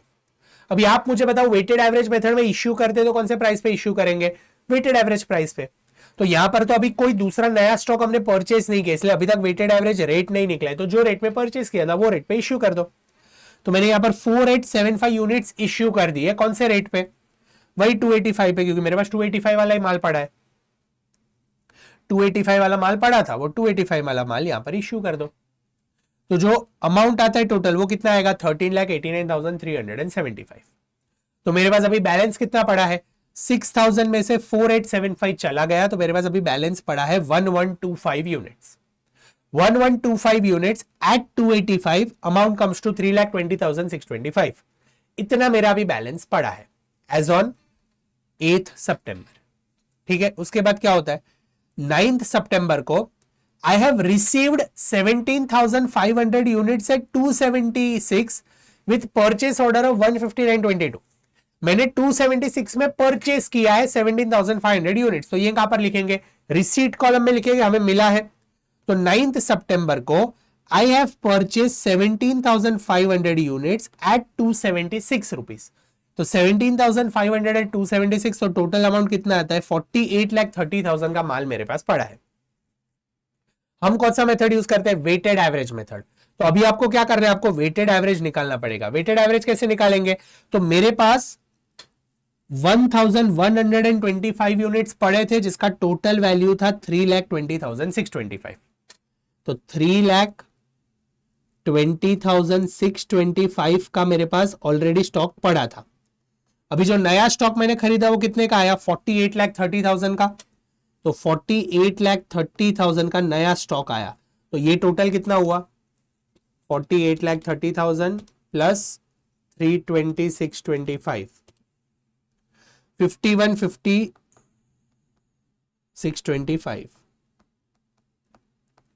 तो मेरे पास अभी टोटल इतने का स्टॉक है टोटल यूनिट्स कितने हैं मेरे पास, तो मेरे पास 1125 यूनिट स्टॉक में पड़े थे एंड 17,500 यूनिट्स अभी नए खरीदे, तो 1125 डिवाइडेड बाय 1125 प्लस 17,500 कितने टोटल यूनिट्स 18,625। आई होप आपको वेटेड एवरेज कैसे सॉल्व करना है वो क्लियर हो रहा है। ये पहली बार हम यहां पर कर रहे हैं इसलिए मैं आपको दिखा रहा हूं, ठीक है। चलो तो मैंने क्या किया, 18,625 यूनिट्स जो टोटल थे वो यहां पर लिख लिए, टोटल अमाउंट है 150 150,625 यहां पर लिख लिया, दोनों को डिवाइड करता हूं तो जो रेट मुझे मिलता है वो रेट मुझे यहां पर लिखना है। यानी अभी मेरे पास 18,625 यूनिट्स है एट 276.54, ये डिवाइड कर लो तो आपको यही मिलना चाहिए 5150,625 डिवाइडेड बाय 18,625, तो answer comes to 276.54। Perfect, easy. तो अभी जो भी गुड्स मेरे इश्यू हो गए वो कौन से रेट पे हो गए, 276.54 पे। Simple easy. चलो आगे क्या दिया है, ये रिसीव्ड 9 सितंबर वाला एडजस्टमेंट हो गया। Next, issue 12,000 units to technical division. अभी हमने टेक्निकल डिवीजन को 12,000 यूनिट्स इश्यू किए, तो इश्यू कॉलम में लिख दो। अभी हम थोड़ा फास्ट जाएंगे, ठीक है। इश्यू कॉलम में 12,000 यूनिट्स इश्यू हो गए, कौन से रेट पे, जो रेट हमने यहां पर कैलकुलेट किया 276.54, तो टोटल अमाउंट आता है 33,18,480। तो अभी मेरे पास 18,625 यूनिट्स में से 12,000 निकल गए, तो बचे कितने, 6,625 यूनिट्स बचे एट 276.54, टोटल अमाउंट आता है 18,32,145। अभी क्या हुआ आगे, return to stores 3,375 units by technical division against material requisition number 02122, यानी ये जो 12,000 यूनिट्स हमने इश्यू किए उसमें से 2,375 यूनिट्स हमें डिपार्टमेंट ने रिटर्न कर दिए। हमने जो डिपार्टमेंट को रिटर्न किए थे गुड्स, उसमें से वो लोग ने क्या किया, ये 2,375 यूनिट्स हमें रिटर्न कर दिया, हमें वापस दे दिए। तो अगर उन्हें हमने यूनिट्स वापस दे दिए तो इसका ट्रीटमेंट क्या करेंगे, तो अभी जो वो थियरी मुझे आपको पढ़वाना है वो पूरा थियरी मैं आपको पढ़ा देता हूं, अभी मैं आपको समझा देता हूं, फिर हम ये क्वेश्चन पर वापस आते हैं, ठीक है। चलो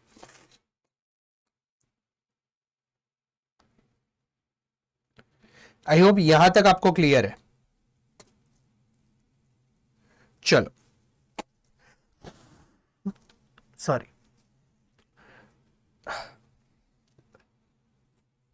अभी यहां पर क्या हो रहा है, हमें गुड्स जो है वो डिपार्टमेंट ने रिटर्न किए हैं, हमने टेक्निकल डिवीजन को गुड्स इश्यू कर दिए थे और वो गुड्स उन्होंने रिटर्न कर दिए हमें। तो जब भी वो गुड्स हमें रिटर्न करते हैं तो there are two treatments that ICAI does, you can follow any one of this. दो चीजें आईसीएआई करती है, पहला, either you can consider it as a fresh supply and record in the receipt column at original issue price. जो price पे आपने goods issue किया था वो प्राइस पे आप रिसीट में रिकॉर्ड कर दो as if it is a fresh supply, यानी नया परचेस करते तभी जो ट्रीटमेंट हम देते हैं ना, रिसीट कॉलम में हम लिखते थे कि हमें गुड्स मिले हैं, वो ट्रीटमेंट आप दे दो। Treat it as a fresh supply and record it at original issue price. Very simple method. या फिर आप क्या कर सकते हो, दूसरा मेथड, कुछ क्वेश्चंस में ऐसे दूसरा मेथड भी फॉलो करता है। नेक्स्ट मेथड क्या है, record in the receipt column at a price in which they were originally issued. यानी यहां पर जो हम कर रहे हैं उसे फ्रेश सप्लाई ट्रीट कर रहे हैं, वैसे तो करना है, रिसीट कॉलम में रिकॉर्ड करना है, बट फ्रेश सप्लाई अगर आप ट्रीट करते हो इसका मतलब क्या हो गया, फ्रेश सप्लाई जब भी आपने ट्रीट किया इसका मतलब वो नया परचेस हो गया। यानी अगर आप लीफो मेथड या फीफो मेथड फॉलो करते तो बैलेंस कॉलम में वो एकदम नीचे जाएगा क्योंकि it is a fresh supply. आपके पास जो पुराने माल पड़े थे प्रीवियस समय जो 1 रुपये वाला था, 2 रुपये वाला था, उसके बाद अगर समझो 1 रुपये वाला माल रिटर्न होता है वापस, हमें वापस वो स्टोर डिपार्टमेंट वापस भेज देता है, और अगर आप उसे फ्रेश सप्लाई ट्रीट करते हो यानी वो नया परचेस हो गया एट 1 रुपये। आपने क्या किया था, पहले कंफ्यूज मत होना, आपने पहले 1 रुपये वाला माल लिया, फिर 2 रुपये वाला माल लिया, तो आपके बैलेंस कॉलम में पहले 1 रुपये वाला माल रिकॉर्ड हुआ था, फिर 2 रुपये वाला यूनिट्स क्लोजिंग स्टॉक में पड़ा था। अभी जब इश्यू किया आपने तभी 1 रुपये वाला माल आपने इश्यू कर दिया और डिपार्टमेंट ने 1 रुपये वाला माल आपको वापस रिटर्न कर दिया। यू गॉट दिस 1 रुपये वाला माल बैक।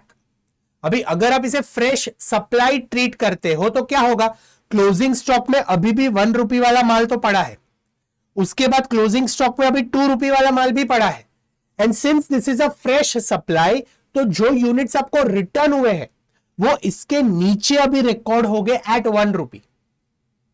समझ रहे हो, because it's a fresh supply, यानी ये नया परचेज गिना जाएगा and this will be treated as the latest purchase. तो फ्रेश सप्लाई अगर आप ट्रीट करते हो तो ये ट्रीटमेंट होगा, या फिर जो आईसीआई दूसरा ट्रीटमेंट क्या करता है, रिसीट कॉलम में रिकॉर्ड कर दो at original price, but material are to be kept in a separate और a suspense account and are to be issued against immediate next requisition.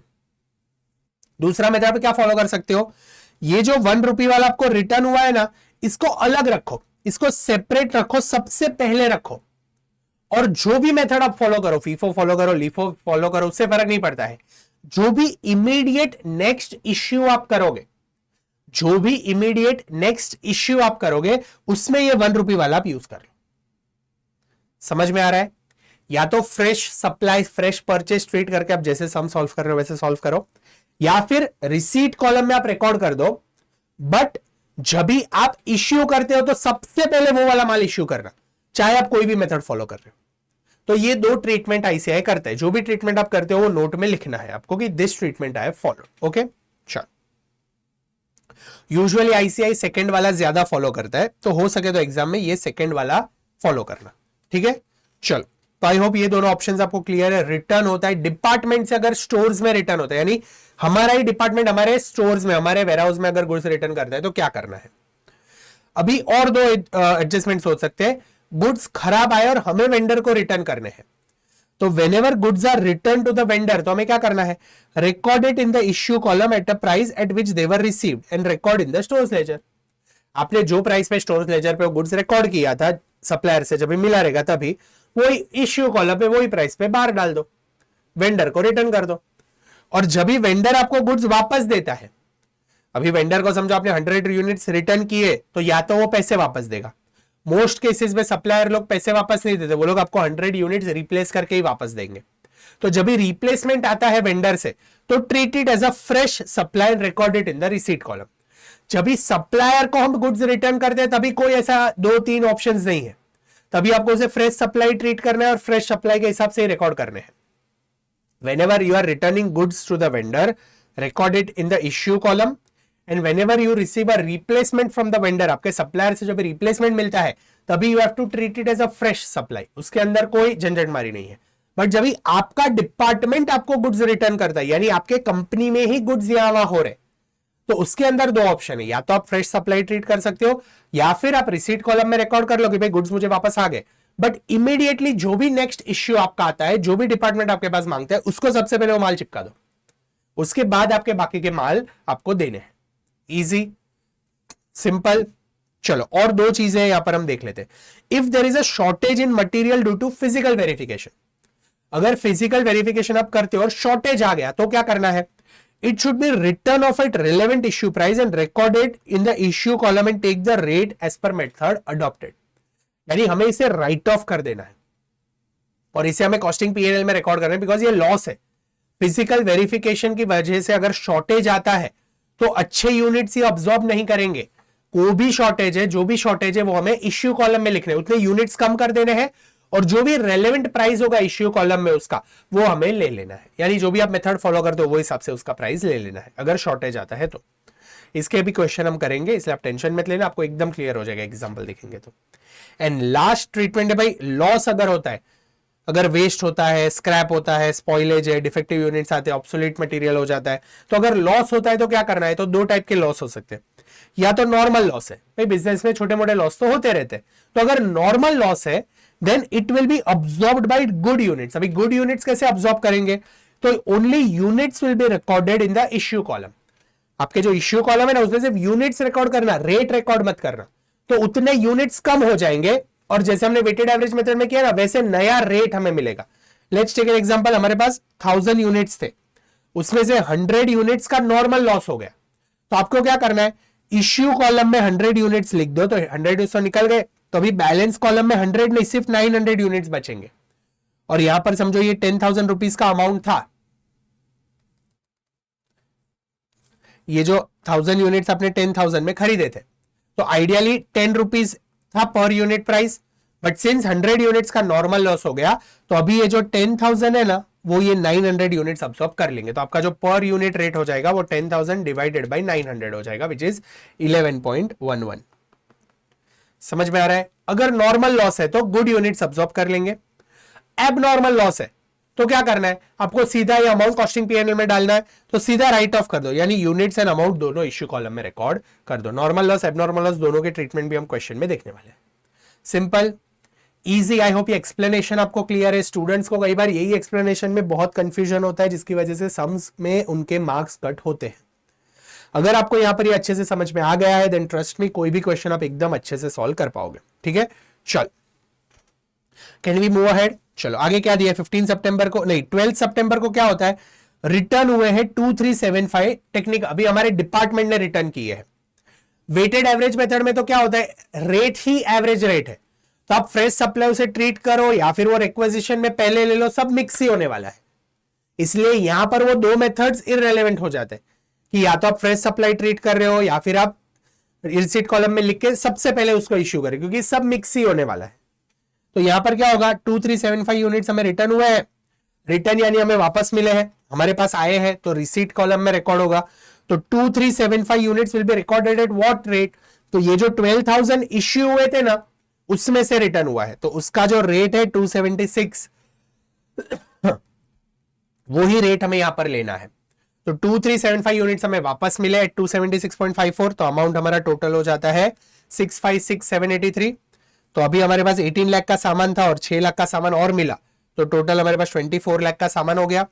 6625 units हमारे पास थे और 2375 यूनिट्स और आ गए, तो हमारे पास टोटल 9000 यूनिट्स हो गए। तो हमारा जो रेट आ गया that will be 276.54। Weighted average method में टोटल लिखो, यूनिट्स लिखो, रेट निकाल लो। टोटल लिखो, यूनिट्स लिखो, डिवाइड करके रेट निकाल दो। वेटेड एवरेज में हर बार आपको रेट निकालना पड़ेगा। Correct, easy. Can we move ahead?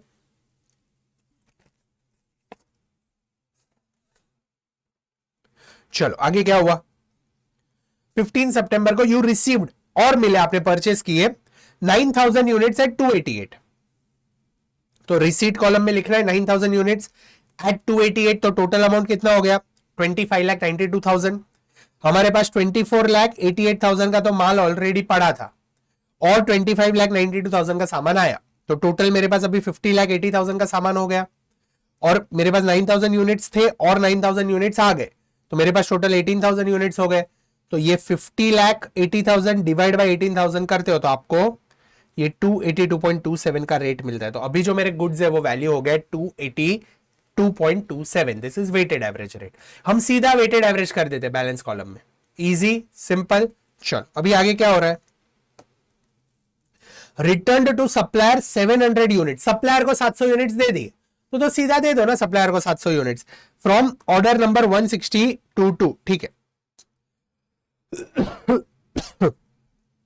ये देखो 16022 वाला जो ऑर्डर नंबर था उसमें से हमने क्या किया है, 700 यूनिट्स जो है वो रिटर्न किए हैं। सप्लायर के पास हमें जो 9000 यूनिट्स मिले थे 288 में से, उसमें से 700 यूनिट्स हमने रिटर्न कर दिए हैं। तो यहां पर 700 units will be return at 288 rupees. Average rate भले मेरा 282.27 है, बट मैंने जो ये 288 वाला माल खरीदा था उसमें से मैंने सप्लायर को रिटर्न किया है, तो सप्लायर के पास से जो रेट में माल खरीदा है वही रेट में उसे रिटर्न होना चाहिए। मैंने आपको एक्सप्लेन किया तभी बताया था, जब भी वेंडर को आप रिटर्न करते हो then it has to be returned at the price at which it is purchased from the vendor. समझा बच्चों? तो यहां पर ये 700 यूनिट्स रिटर्न हुए, यानी बाहर गए 288, तो अमाउंट कितना है 201,600। तो बचा कितना अभी मेरे पास, अभी मेरे पास 48 लाख का सामान बचा, ये 50 लाख था, उसमें से 201,600 का चला गया, तो माइनस कर दो। 18,000 यूनिट्स थे उसमें से 700 यूनिट्स चले गए, तो माइनस कर दो, तो अभी मेरे पास 17,300 यूनिट्स बचे। 48 लाख उसका वैल्यू है, तो मेरा जो एवरेज रेट आएगा that will be 282.04। Weighted average method में हर बार ये एवरेज रेट चेंज होता रहेगा। फिर क्या हुआ है आगे, रिटर्न लास्ट होके 20 सितंबर को issued 9,500 units to technical division. हमने वापस 9,500 इश्यू किए, ठीक है, तो इश्यू कर दो सिंपल, यहां पर 9,500 इश्यू हुए at weighted average rate 282.04 total amount आ गया। तो अभी मेरे पास 7800 यूनिट्स बचे, अमाउंट जो भी बचा रहेगा वो हिसाब से वेटेड एवरेज रेट कैलकुलेट हो जाएगा। करेक्ट। तो आई होप आपको अभी क्लियर है, समझ में आ रहा है वेटेड एवरेज रेट कैसे कैलकुलेट करना है। तो अभी मेरे पास क्लोजिंग स्टॉक में पड़े हैं 7800 यूनिट्स एट 282.04, ये मेरा वेटेड एवरेज रेट है। परफेक्ट। अभी आगे क्या होता है क्वेश्चन में पढ़ लेते हैं। On 25th September 2022, the stock manager of a company expressed his need to leave for the hometown for certain contingency and immediately left the job. भाई अपना जो स्टोर कीपर था वो जॉब छोड़ के चला गया और उसने भाई ने अपना फोन भी स्विच ऑफ कर दिया। सही बंदा है, यानी कुछ तो गड़बड़ भाई ने किया है। पढ़ लेते आगे क्या किया।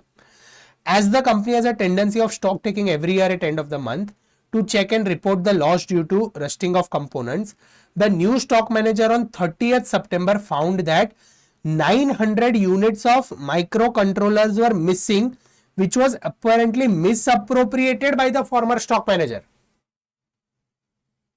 मैनेजर यहां पर गुल खिला के चला गया, 900 यूनिट्स वो मिसअप्रोप्रिएट करके चला गया।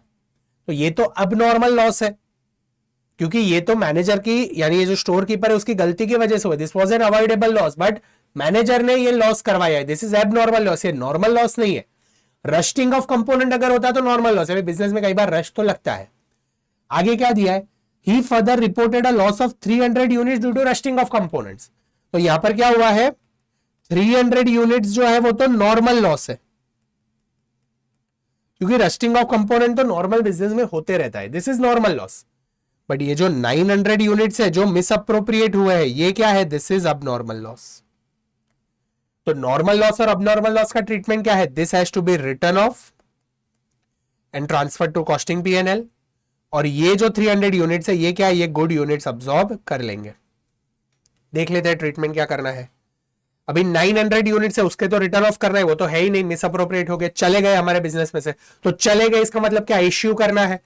तो 900 यूनिट्स विल बी इश्यूड कितने पे, ये जो लास्ट हमारा रेट था 282.04, तो 282.04 पे से 900 यूनिट्स चले गए।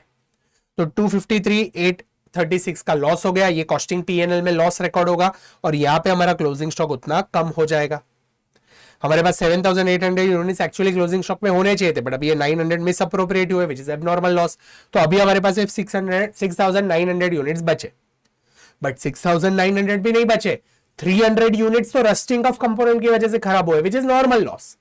तो नॉर्मल लॉस का ट्रीटमेंट क्या करना है, गुड यूनिट्स इसे अब्सॉर्ब करेंगे। तो जो 300 यूनिट्स है उसे आपको सिर्फ क्वांटिटी लिखना है इन द इश्यू कॉलम। ये 300 यूनिट्स चले गए, बट इसका कुछ भी अमाउंट आपको लिखना नहीं है, कुछ भी अमाउंट आपको लिखना नहीं है। तो क्या होगा, ये जो वैल्यू है ना 19,46,112, this will be the value of closing stock, but this will not be absorbed by 6,900 units. It will be absorbed by 6,600 units. 300 units तो नॉर्मल लॉस है तो उसे तो निकाल दो। तो अभी ये 6,600 यूनिट्स विल अब्सॉर्ब दिस 19,46,000। तो मेरा जो वेटेड एवरेज रेट आ जाएगा वो कितना हो जाएगा, 294.87। यानी अभी मेरे पास जो एक यूनिट पड़ा है वो यूनिट वैल्यू होगा 294.87 पे। करेक्ट, इजी, सिंपल, समझ में आ रहा है। Can we move ahead. I hope आपको रिटर्न का ट्रीटमेंट कैसे करना है वो समझ में आ गया, वेंडर को रिटर्न करते हैं तो कैसे ट्रीटमेंट करना है वो समझ में आ गया, और एबनॉर्मल लॉस है नॉर्मल लॉस होता है तभी क्या ट्रीटमेंट करना है वो भी अच्छे से समझ में आ गया। वेटेड एवरेज मेथड का सम था, इसीलिए आपको अच्छे से क्लैरिटी भी मिल गई रहेगी कि कैसे वेटेड एवरेज कैलकुलेट करना है। अभी एक क्वेश्चन हम फीफो मेथड का कर ले या लिफो का कर लेते हैं, तो आपको उसमें भी क्लैरिटी आ जाएगी कि ट्रीटमेंट्स कैसे करने हैं। Then you are done with this chapter, एकदम क्रिस्टल क्लियर हो जाएगा आपको मटेरियल कॉस्टिंग का chapter. I hope it is clear, simple, easy, मजा आ रहा है। अगर आपको चीजें समझ में आ रही है, यू आर एंजॉइंग, मजा आ रहा है, यूजफुल है, तो कमेंट्स में जरूर बताना, बिकॉज आपके कमेंट्स में पढ़ता हूं and it really motivates me to help you all more in the best possible way. ठीक है, तो कमेंट जरूर करना कि आपको कैसा लगा है। कुछ चीजें अगर मुझे इंप्रूव करनी है तो भी मुझे बताना है, more than welcome for your suggestions and improvements. ठीक है, तो कमेंट जरूर करना, आपको जैसा भी लगा हो, जैसा भी फील हो, कमेंट में मुझे जरूर बताना। ठीक है, चलो और एक क्वेश्चन हम सॉल्व कर लेते हैं। क्वेश्चन नंबर कौन सा करना है, हमने यहां पर डिसाइड किया था ना पहले। We are solving question number 33 मेरी बुक में अगर देखो तो क्वेश्चन नंबर 33 है, और आईसीआई मॉड्यूल में अगर आप देखते हो तो प्रैक्टिकल प्रॉब्लम 8 है। ठीक है, चल लेट्स रीड क्वेश्चन नंबर 33। अभी एडजस्टमेंट मैंने आपको सारे समझा दिए, तो ये क्वेश्चन हम फास्ट करेंगे। ठीक है, हम फटाफट आपको सिर्फ समझा दूंगा कि कैसे करना है। Question number 33। ओके, सीधे यहां पर ओपनिंग बैलेंस दे दिया है, परचेस इश्यू सब देने लगा है। मेथड हम देख लेते हैं कौन से मेथड से सॉल्व करना है। Prepare a price store laser on FIFO method and state how would you treat shortage in stock taking. Okay, यहां पर शॉर्टेज है स्टॉक टेकिंग में, और हमें फीफो मेथड फॉलो करना है। सिंपल, जो फर्स्ट आया वो फर्स्ट बाहर जाएगा। ठीक है, चलो can we read the question, let's start. सबसे पहले क्या किया है, 1 मार्च को ओपनिंग बैलेंस है 25 यूनिट्स एट 162.5।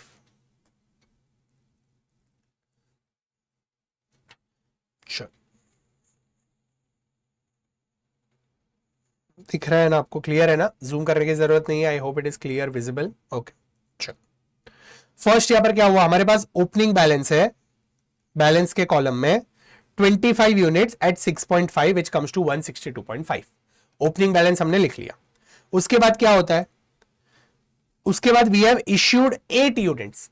हमने सबसे पहले 8 यूनिट्स इश्यू कर दिया, तो ये इश्यू के कॉलम में आई राइट 8 यूनिट्स इज इश्यूड। कौन से रेट पे इश्यू होगा, मेरे पास 6.5 का माल पड़ा था, तो 6.5 का माल इश्यू होगा 8 एट 6.5 52, तो अभी ये 25 में से 8 चला गया, तो बचा कितना 17। तो now I have 17 units at 6.5 rupees. Okay, उसके बाद क्या होता है, receipt from BN company 50 units at 5.75। अभी मैंने नया परचेस किया 50 यूनिट्स एट 5.75, तो ये मैं कहां लिखूंगा, परचेस कॉलम में लिखूंगा। मैंने 50 यूनिट्स यहां पर परचेस किए एट 5.75, तो अमाउंट मेरा आता है 287.5। तो अभी बैलेंस मेरे पास कितना है, फीफो मेथड है, वेटेड एवरेज नहीं है, तो मुझे अलग अलग लिखना पड़ेगा। मेरे पास 17 यूनिट्स तो पड़े थे ये 6.5 वाले, अभी और मैंने परचेस किए 15 यूनिट्स 5.75 वाले, तो मेरे पास जो टोटल अमाउंट आता है वो है 398। अगर आपको टोटल नहीं लिखना है और इंडिविजुअल अमाउंट्स लिखना है तो एग्जाम में वैसे लिखना है, इंडिविजुअली लिखना है, टाइम जाएगा टोटल करने में। ये सीधा 110.5 आएगा, और ये 287.5 आपने लिखा है, तो यहां पर 287.5 ऐसे आप लिख दोगे तो भी वांधा नहीं है। ठीक है, तो अभी हमारे पास 70 यूनिट्स पड़े हैं 6.5 वाले, 50 यूनिट्स पड़े 5.75 वाले। कौन सा मेथड फॉलो करें, फीफो, यानी जो अभी नेक्स्ट इश्यू होगा वो कहां से कर रहा है, पहले ये 17 यूनिट्स वाले खत्म करने हैं, और एक बार ये 17 यूनिट्स खत्म हो जाए फिर जो बचा हुआ इश्यू है वो 50 में से करना है। करेक्ट, चलो आगे क्या किया है, we have issued 12 units for acquisition number 97। Okay, तो यहां पर 12 यूनिट्स इश्यू कर दो। 12 यूनिट्स हमने इश्यू किए, कहां से इश्यू करेंगे, ये 17 यूनिट्स हमारे पास पड़े थे 6.5 वाले, तो उसमें से 12 यूनिट्स इश्यू कर देंगे एट 6.5। तो अभी हमारे पास बचे कितने, 5 यूनिट्स बचे एट 6.5, और 50 यूनिट्स जो हमारे पास पड़े थे 5.575 वाले, तो इतना अभी हमारे पास माल पड़ा है। ओके, आगे क्या दिया है, रिटर्न टू बीएन कंपनी। ये बीएन कंपनी से हमने गुड्स खरीदे थे एट 5.75 50 यूनिट्स, उसमें से उनको रिटर्न करने हैं 10 यूनिट्स क्योंकि खराब आ गए हैं। Return to BN company 10 units, यानी ये वेंडर को रिटर्न करने हैं, तो रिटर्न करेंगे तभी क्या करना है, जो प्राइस पे खरीदे थे वो प्राइस पे उसे रिटर्न कर दो। तो यहां पर इश्यू कॉलम में, रिटर्न इश्यू कॉलम में 10 यूनिट्स रिटर्न करने हैं मुझे, तो 10 यूनिट्स बाहर चले जाएंगे, उससे 5.75 में परचेस किए थे तो 5.75 वाले बाहर निकल गए। तो अभी मेरे पास कितना बचा है, अभी मेरे पास ये 5 यूनिट्स पड़े हैं, यहां पर प्रिंट नहीं हुआ है, 5 यूनिट 6.5 वाले पड़े हैं, और 40 यूनिट्स मेरे पास 5.75 वाले पड़े। देखो ये 50 यूनिट्स थे जो मैंने खरीदे थे बीएन कंपनी से, उसमें से 10 यूनिट्स मैंने रिटर्न कर दिए, तो अभी बचे कितने मेरे पास, 40 यूनिट्स बचे। Correct, simple. ओके, फिर क्या हुआ, फिर इश्यू टू रिक्विजिशन 108 15 यूनिट्स अभी इश्यू किया है हमने। ओके, तो इश्यू कैसे करेंगे, फीफो मेथड है, तो पहले तो ये 5 यूनिट्स जो पड़े थे 6.5 वाले वो इश्यू कर देंगे, तो 5 यूनिट्स एट 6.5 इश्यू कर दिया, और फिर ये 40 में से बचे हुए, हमें टोटल तो 15 यूनिट्स इश्यू करने थे, तो 5 इसमें से इश्यू हो गए, तो बाकी के जो 10 यूनिट्स है वो 5.75 वाले में से इश्यू हो जाएंगे। तो अभी मेरे पास जो स्टॉक पड़ा है वो कितना पड़ा है, 30 यूनिट्स एट 5.75 मेरे पास बचा है। Correct, okay. उसके बाद क्या करना है, वापस हमने इश्यू किया है to job number 110 20 units. Okay, तो मेरे पास 30 यूनिट्स पड़े थे 5.75 वाले, उसमें से 20 यूनिट्स वापस इश्यू कर दो, तो यहां पर वापस 20 यूनिट्स इश्यू हो गए 5.75, तो मेरे पास अभी बैलेंस कितने पड़े हैं, 10 यूनिट्स पड़े हैं 5.75। मेरे पास अभी ये 10 यूनिट्स पड़े हैं 5.75 वाले। Correct, simple. ओके, अभी क्या होता है आगे, receipt from MN company 25 units at 6.10, नया परचेस किया है हमने एमएन कंपनी से, तो ये परचेस कॉलम में लिखना है, रिसीट कॉलम में लिखना है। तो यहां पर हमने नया परचेस किया, 25 यूनिट्स परचेस किया एट 6.1, जिसका वैल्यू होता है 152.5। तो अभी मेरे पास कितना पड़ा रहा, ये 10 यूनिट्स मेरे पास पड़े थे 5.75 वाले पहले वाले, और अभी नए 25 मेरे पास आ गए 6.1 वाले। तो अभी मेरे पास 10 यूनिट्स पड़े 5.75 वाले और नए 25 यूनिट्स आ गए 6.1 वाले। Correct, okay. उसके बाद क्या होता है, issue to job number 121 10 units. Okay, तो मेरे पास ये 10 यूनिट ऑलरेडी पड़े थे 5.75 वाले, तो उसमें से इश्यू कर दूंगा फर्स्ट इन फर्स्ट आउट, जो पहले था वो पहले निकालो। तो ये 10 यूनिट 5.75 वाले मैंने 57.5 में दे दिए। तो अभी मेरे पास जो बैलेंस स्टॉक पड़ा है वो कितना पड़ा है, 25 यूनिट्स एट 6.10। सिंपल, ये 10 यूनिट जो मेरे पास पड़ा था वो यहां पर निकल गया, तो अभी बचा कितना मेरे पास, 25 यूनिट्स। करेक्ट, समझ में आ रहा है, इजी, परफेक्ट। चलो अभी आगे क्या होता है, received a replacement from B N company 10 units. B N company क्या है, हमने देखो यहां पर बी एन कंपनी को गुड्स रिटर्न किए थे, ये हमारा सप्लायर था, हमारा वेंडर था जिसे हमने 10 यूनिट्स रिटर्न किए थे। ये 5.75 वाले हमने उसे रिटर्न किए थे।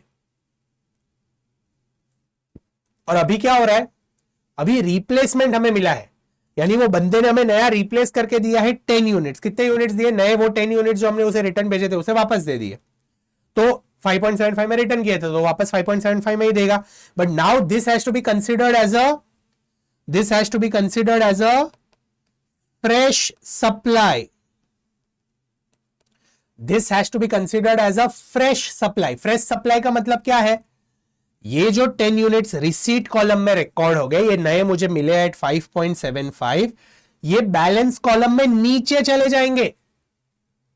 फीफो मेथड फॉलो करिए, नीचे गए। देखो मेरे पास 25 यूनिट्स एट 6.1 पड़े थे, तो वो 25 यूनिट्स एट 6.1 तो मेरे पास पड़े हैं, और उसके बाद ये 10 यूनिट्स मेरे पास मिले हैं 5.75 वाले। तो अभी मैं फीफो मेथड में नेक्स्ट इश्यू करूंगा, तो वो इश्यू में मैं ये 25 पहले खत्म करूंगा, उसके बाद ये 10 खत्म करूंगा, because I have considered it as a fresh supply. Vendor से जो भी रिप्लेसमेंट आता है, it always has to be considered as a fresh supply, इसलिए वो बैलेंस कॉलम में नीचे चला जाएगा। बच्चों समझ में आ रहा है, यही अगर डिपार्टमेंट से रिटर्न होता, इसके अंदर है वो भी, अगर डिपार्टमेंट से रिटर्न होता तो मैं क्या करता, मैं ये 10 यूनिट्स को यहां पर ऊपर लिखता, ये 10 यूनिट्स को यहां पर ऊपर लिखता, I would have recorded it in the receipt column, but I won't treat it as a fresh supply. इसे मैं सेपरेटली ऊपर लिखता, और जो इमीडिएट नेक्स्ट इश्यू करता ना, उसमें ये 10 यूनिट्स एट 5.75 इश्यू कर देता। डिफरेंस समझ में आ रहा है, अगर फ्रेश सप्लाई ट्रीट कर रहे हो तो बैलेंस से वो सबसे नीचे आएगा, और फीफो मेथड यूज करते हो तो बाद में इश्यू होगा, लीफो मेथड यूज करते हो तो सबसे पहले इश्यू होगा। बट अगर आप डिपार्टमेंट से वो गुड्स रिटर्न हो रहे हैं हमें स्टोर्स में, और आप वो सेकेंड मेथड फॉलो करते हो कि रिसीट कॉलम में लिखना है, but it will B recorded in a separate account, it will be kept separately and issued against the first immediate issue, तो आपको क्या करना पड़ेगा, उसे पहले ऊपर लिखना पड़ेगा, और जो इमीडिएट नेक्स्ट इश्यू होता है उसमें आपको इश्यू कर देना है। ऐसे यूजुअली वही फॉलो करता है। तो अगर डिपार्टमेंट से कुछ भी रिटर्न होता है ना, तो आपको उसे अलग रखना है, ठीक है। बट यहां पर हमें क्या करना है, यहां पर it is a fresh supply, correct. Since it is a fresh supply, हमें क्या करना है, हमें उसे नीचे लिखना है। तो ये 25 यूनिट्स तो 6.1 वाले हमारे पास थे।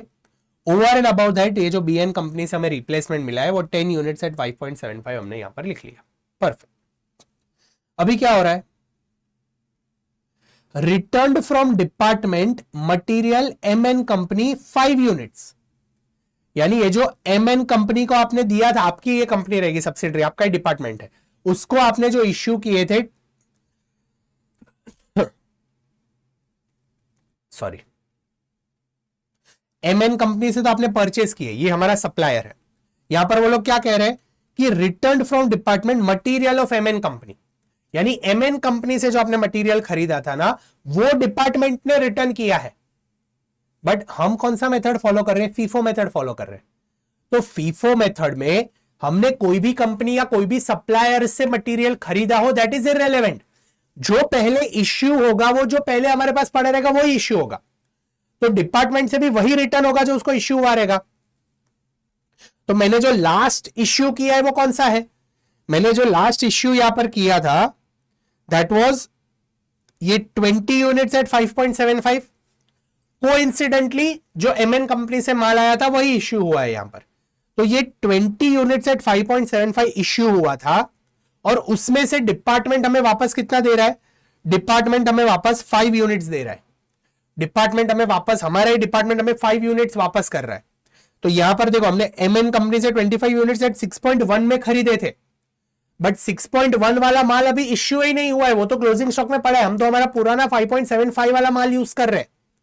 हेंस जो भी रिकॉर्ड आप करोगे रिटर्न्स वगैरह वो सारा 5.75 पे रिकॉर्ड होगा, नॉट एट 6.1, क्योंकि 6.1 वाला माल तो इश्यू ही नहीं हुआ है, वो तो हमारे पास यहां पर स्टॉक में एज इट इज पड़ा है। हम तो पहले 5.75 वाला खाली कर रहे हैं क्योंकि फीफो फॉलो कर रहे हैं। तो ये जो 20 यूनिट्स हमने इश्यू किया है 5.75 जो एमएन कंपनी से माल है, वो लोग ने क्या कहा कि एमएन कंपनी से जो माल आया है वो डिपार्टमेंट ने रिटर्न किया है, यानी इसके बाद जो इश्यू हुआ है उसका प्राइस हमें लेना है। वो लोग ने कहा है कि भाई एमएन कंपनी से जो माल आया है उसके बाद वो डिपार्टमेंट ने हमें रिटर्न किया है, तो उसके बाद जो भी इश्यू हमने किया रहेगा उसमें से हमारे डिपार्टमेंट ने हमें रिटर्न किया है। तो ये जो इश्यू हमने किए थे 10 यूनिट्स एट 5.75 उसमें से हमें रिटर्न हुआ है। तो ये जो 10 यूनिट सॉरी ये जो 10 यूनिट्स हमने रिटर्न किए हैं एट 5.75 उसमें से हमें क्या हुआ है, उसमें से हमें डिपार्टमेंट ने रिटर्न किया है 5 यूनिट्स। अभी डिपार्टमेंट ने हमें रिटर्न किया, इसका मतलब क्या हुआ, गुड्स हमारे स्टोर्स में आ गया, तो I have to record it in the receipt column. तो रिसीट कॉलम में मैं 5 यूनिट्स रिकॉर्ड करूंगा। रेट कौन सा रहेगा, 5.75 वाला रेट रहेगा, रेट 5.75 वाला। ये जो 10 यूनिट्स है जो 5.75 पे इश्यू हुए थे इसमें से ये 5 यूनिट्स रिटर्न आए हैं। ये 10, ये 20 नहीं है सॉरी, यहां पर ये तो 13th का ट्रांजेक्शन है, 17th वाला देखना है। 10 यूनिट्स जो 5.75 पे इश्यू हुए थे उसमें से 5 यूनिट डिपार्टमेंट ने हमें रिटर्न कर दिए। तो ये उसने हमें रिटर्न किया है, but I am not treating it as a fresh supply, इसे मैं सेपरेट रख रहा हूं, ऊपर रख रहा हूं और नेक्स्ट इमीडिएट इश्यू में मैं इसे इश्यू करूंगा। हेंस ये देखो ये यहां पर मैं अलग रख रहा हूं। तो मेरा ये जो 25 यूनिट्स पड़ा है एट 6.10 एंड 10 यूनिट्स पड़े एट 5.75 ये तो मैंने एज इट इज यहां पर रखे, बट ये जो डिपार्टमेंट ने मुझे रिटर्न किया उसे मैंने सेपरेटली सबसे ऊपर रखा है, since it's a FIFO method, और सबसे पहले मैं इसे इश्यू करूंगा। अगर आप लीफो मेथड फॉलो करते तो इसे सबसे नीचे रखते और सबसे पहले उसे इश्यू करते।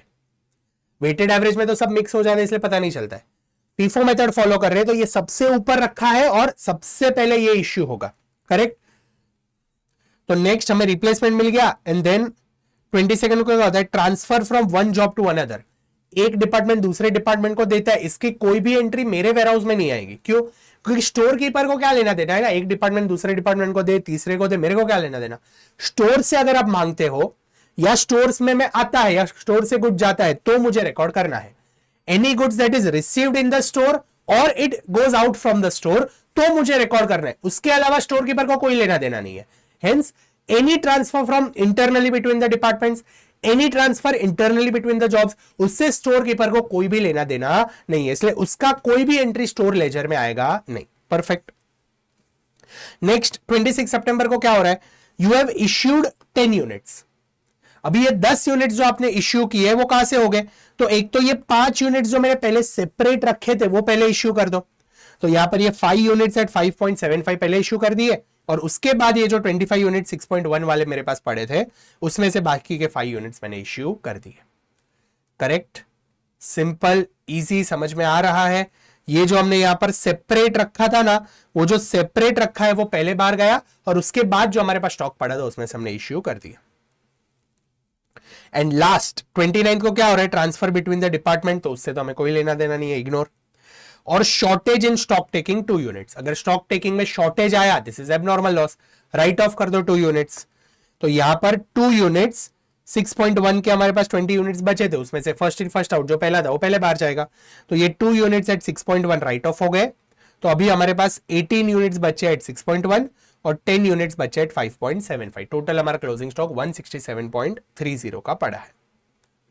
Easy simple. यहां पर कुछ वर्किंग नोट्स दिए, आप खुद रीड करोगे तो आपको समझ में आ जाएगा। मैं जो आपको एक्सप्लेन कर रहा था वही सारी चीजें वो लोग ने यहाँ पर वर्किंग नोट्स में लिखी है। ये देखो, रिप्लेसमेंट फ्रॉम द वेंडर जो हमें मिला वो फ्रेश सप्लाई ट्रीट किया है। दूसरा, कोई भी इंफॉर्मेशन नहीं था यूजर डिपार्टमेंट का, ये एमएन कंपनी वाला, और हम फीफो मेथड फॉलो कर रहे हैं, तो 17th को जो 10 यूनिट्स इश्यू हुए थे उसमें से डिपार्टमेंट ने हमें रिटर्न किया, वैसा हमने यहां पर लिख लिया है। Next, the issue of material on 26 made out of material received from the user department is on 28, ठीक है। फिर entries of transfer of material from one job and another job on 20 and 29 does not affect the store ledger। Department या jobs अगर internally transfer कर रहे हैं तो उससे स्टोर लेजर को कोई भी अफेक्ट नहीं होता है। And last, material found short due to stock taking will be return off at relevant issue price, यानी ये हमने राइट ऑफ कर दिया। Easy, simple, clear. तो आई होप यहां पर हमारा मटेरियल कॉस्टिंग चैप्टर खत्म होता है। आपको अच्छे से सारी चीजें समझ में आ गई है, मटेरियल को वैल्यू कैसे करना है, reorder level, economic order quantity, minimum stock level, maximum stock level के फॉर्मूलाज कैसे थे, FIFO method, LIFO method and weighted average method के क्वेश्चंस कैसे सॉल्व कर रहे हैं। हमने अच्छे से थियरी भी कवर किया, जो भी कॉन्सेप्ट्स थे वो भी हमने कवर किए, एंड साथ में हर एक टाइप के एक एक क्वेश्चन हमने कवर कर लिए, सो दैट आपको एकदम अच्छे से सारी चीजें समझ में आ जाए। ठीक है, चलो एक बार वापस मैं आपको कह देता हूं, वीडियो को लाइक नहीं किया है तो do it the like button. अपने दोस्तों के साथ ये वीडियो जरूर शेयर करना, आपका एक शेयर मेरे लिए बहुत मैटर करता है। आपके दोस्तों को भी हेल्प हो जाएगी और उन्हें भी अच्छे से चीजें रिवाइज करने मिल जाएगी। और अगर आपको कुछ भी अच्छा लगा हो या फिर मुझे कुछ इंप्रूवमेंट करना है देन कमेंट सेक्शन में जरूर बताना। I do read your comments. मिलते हैं अगले चैप्टर के रिविजन में, तब तक के लिए keep smiling, be happy, stay motivated and keep studying. Bye bye.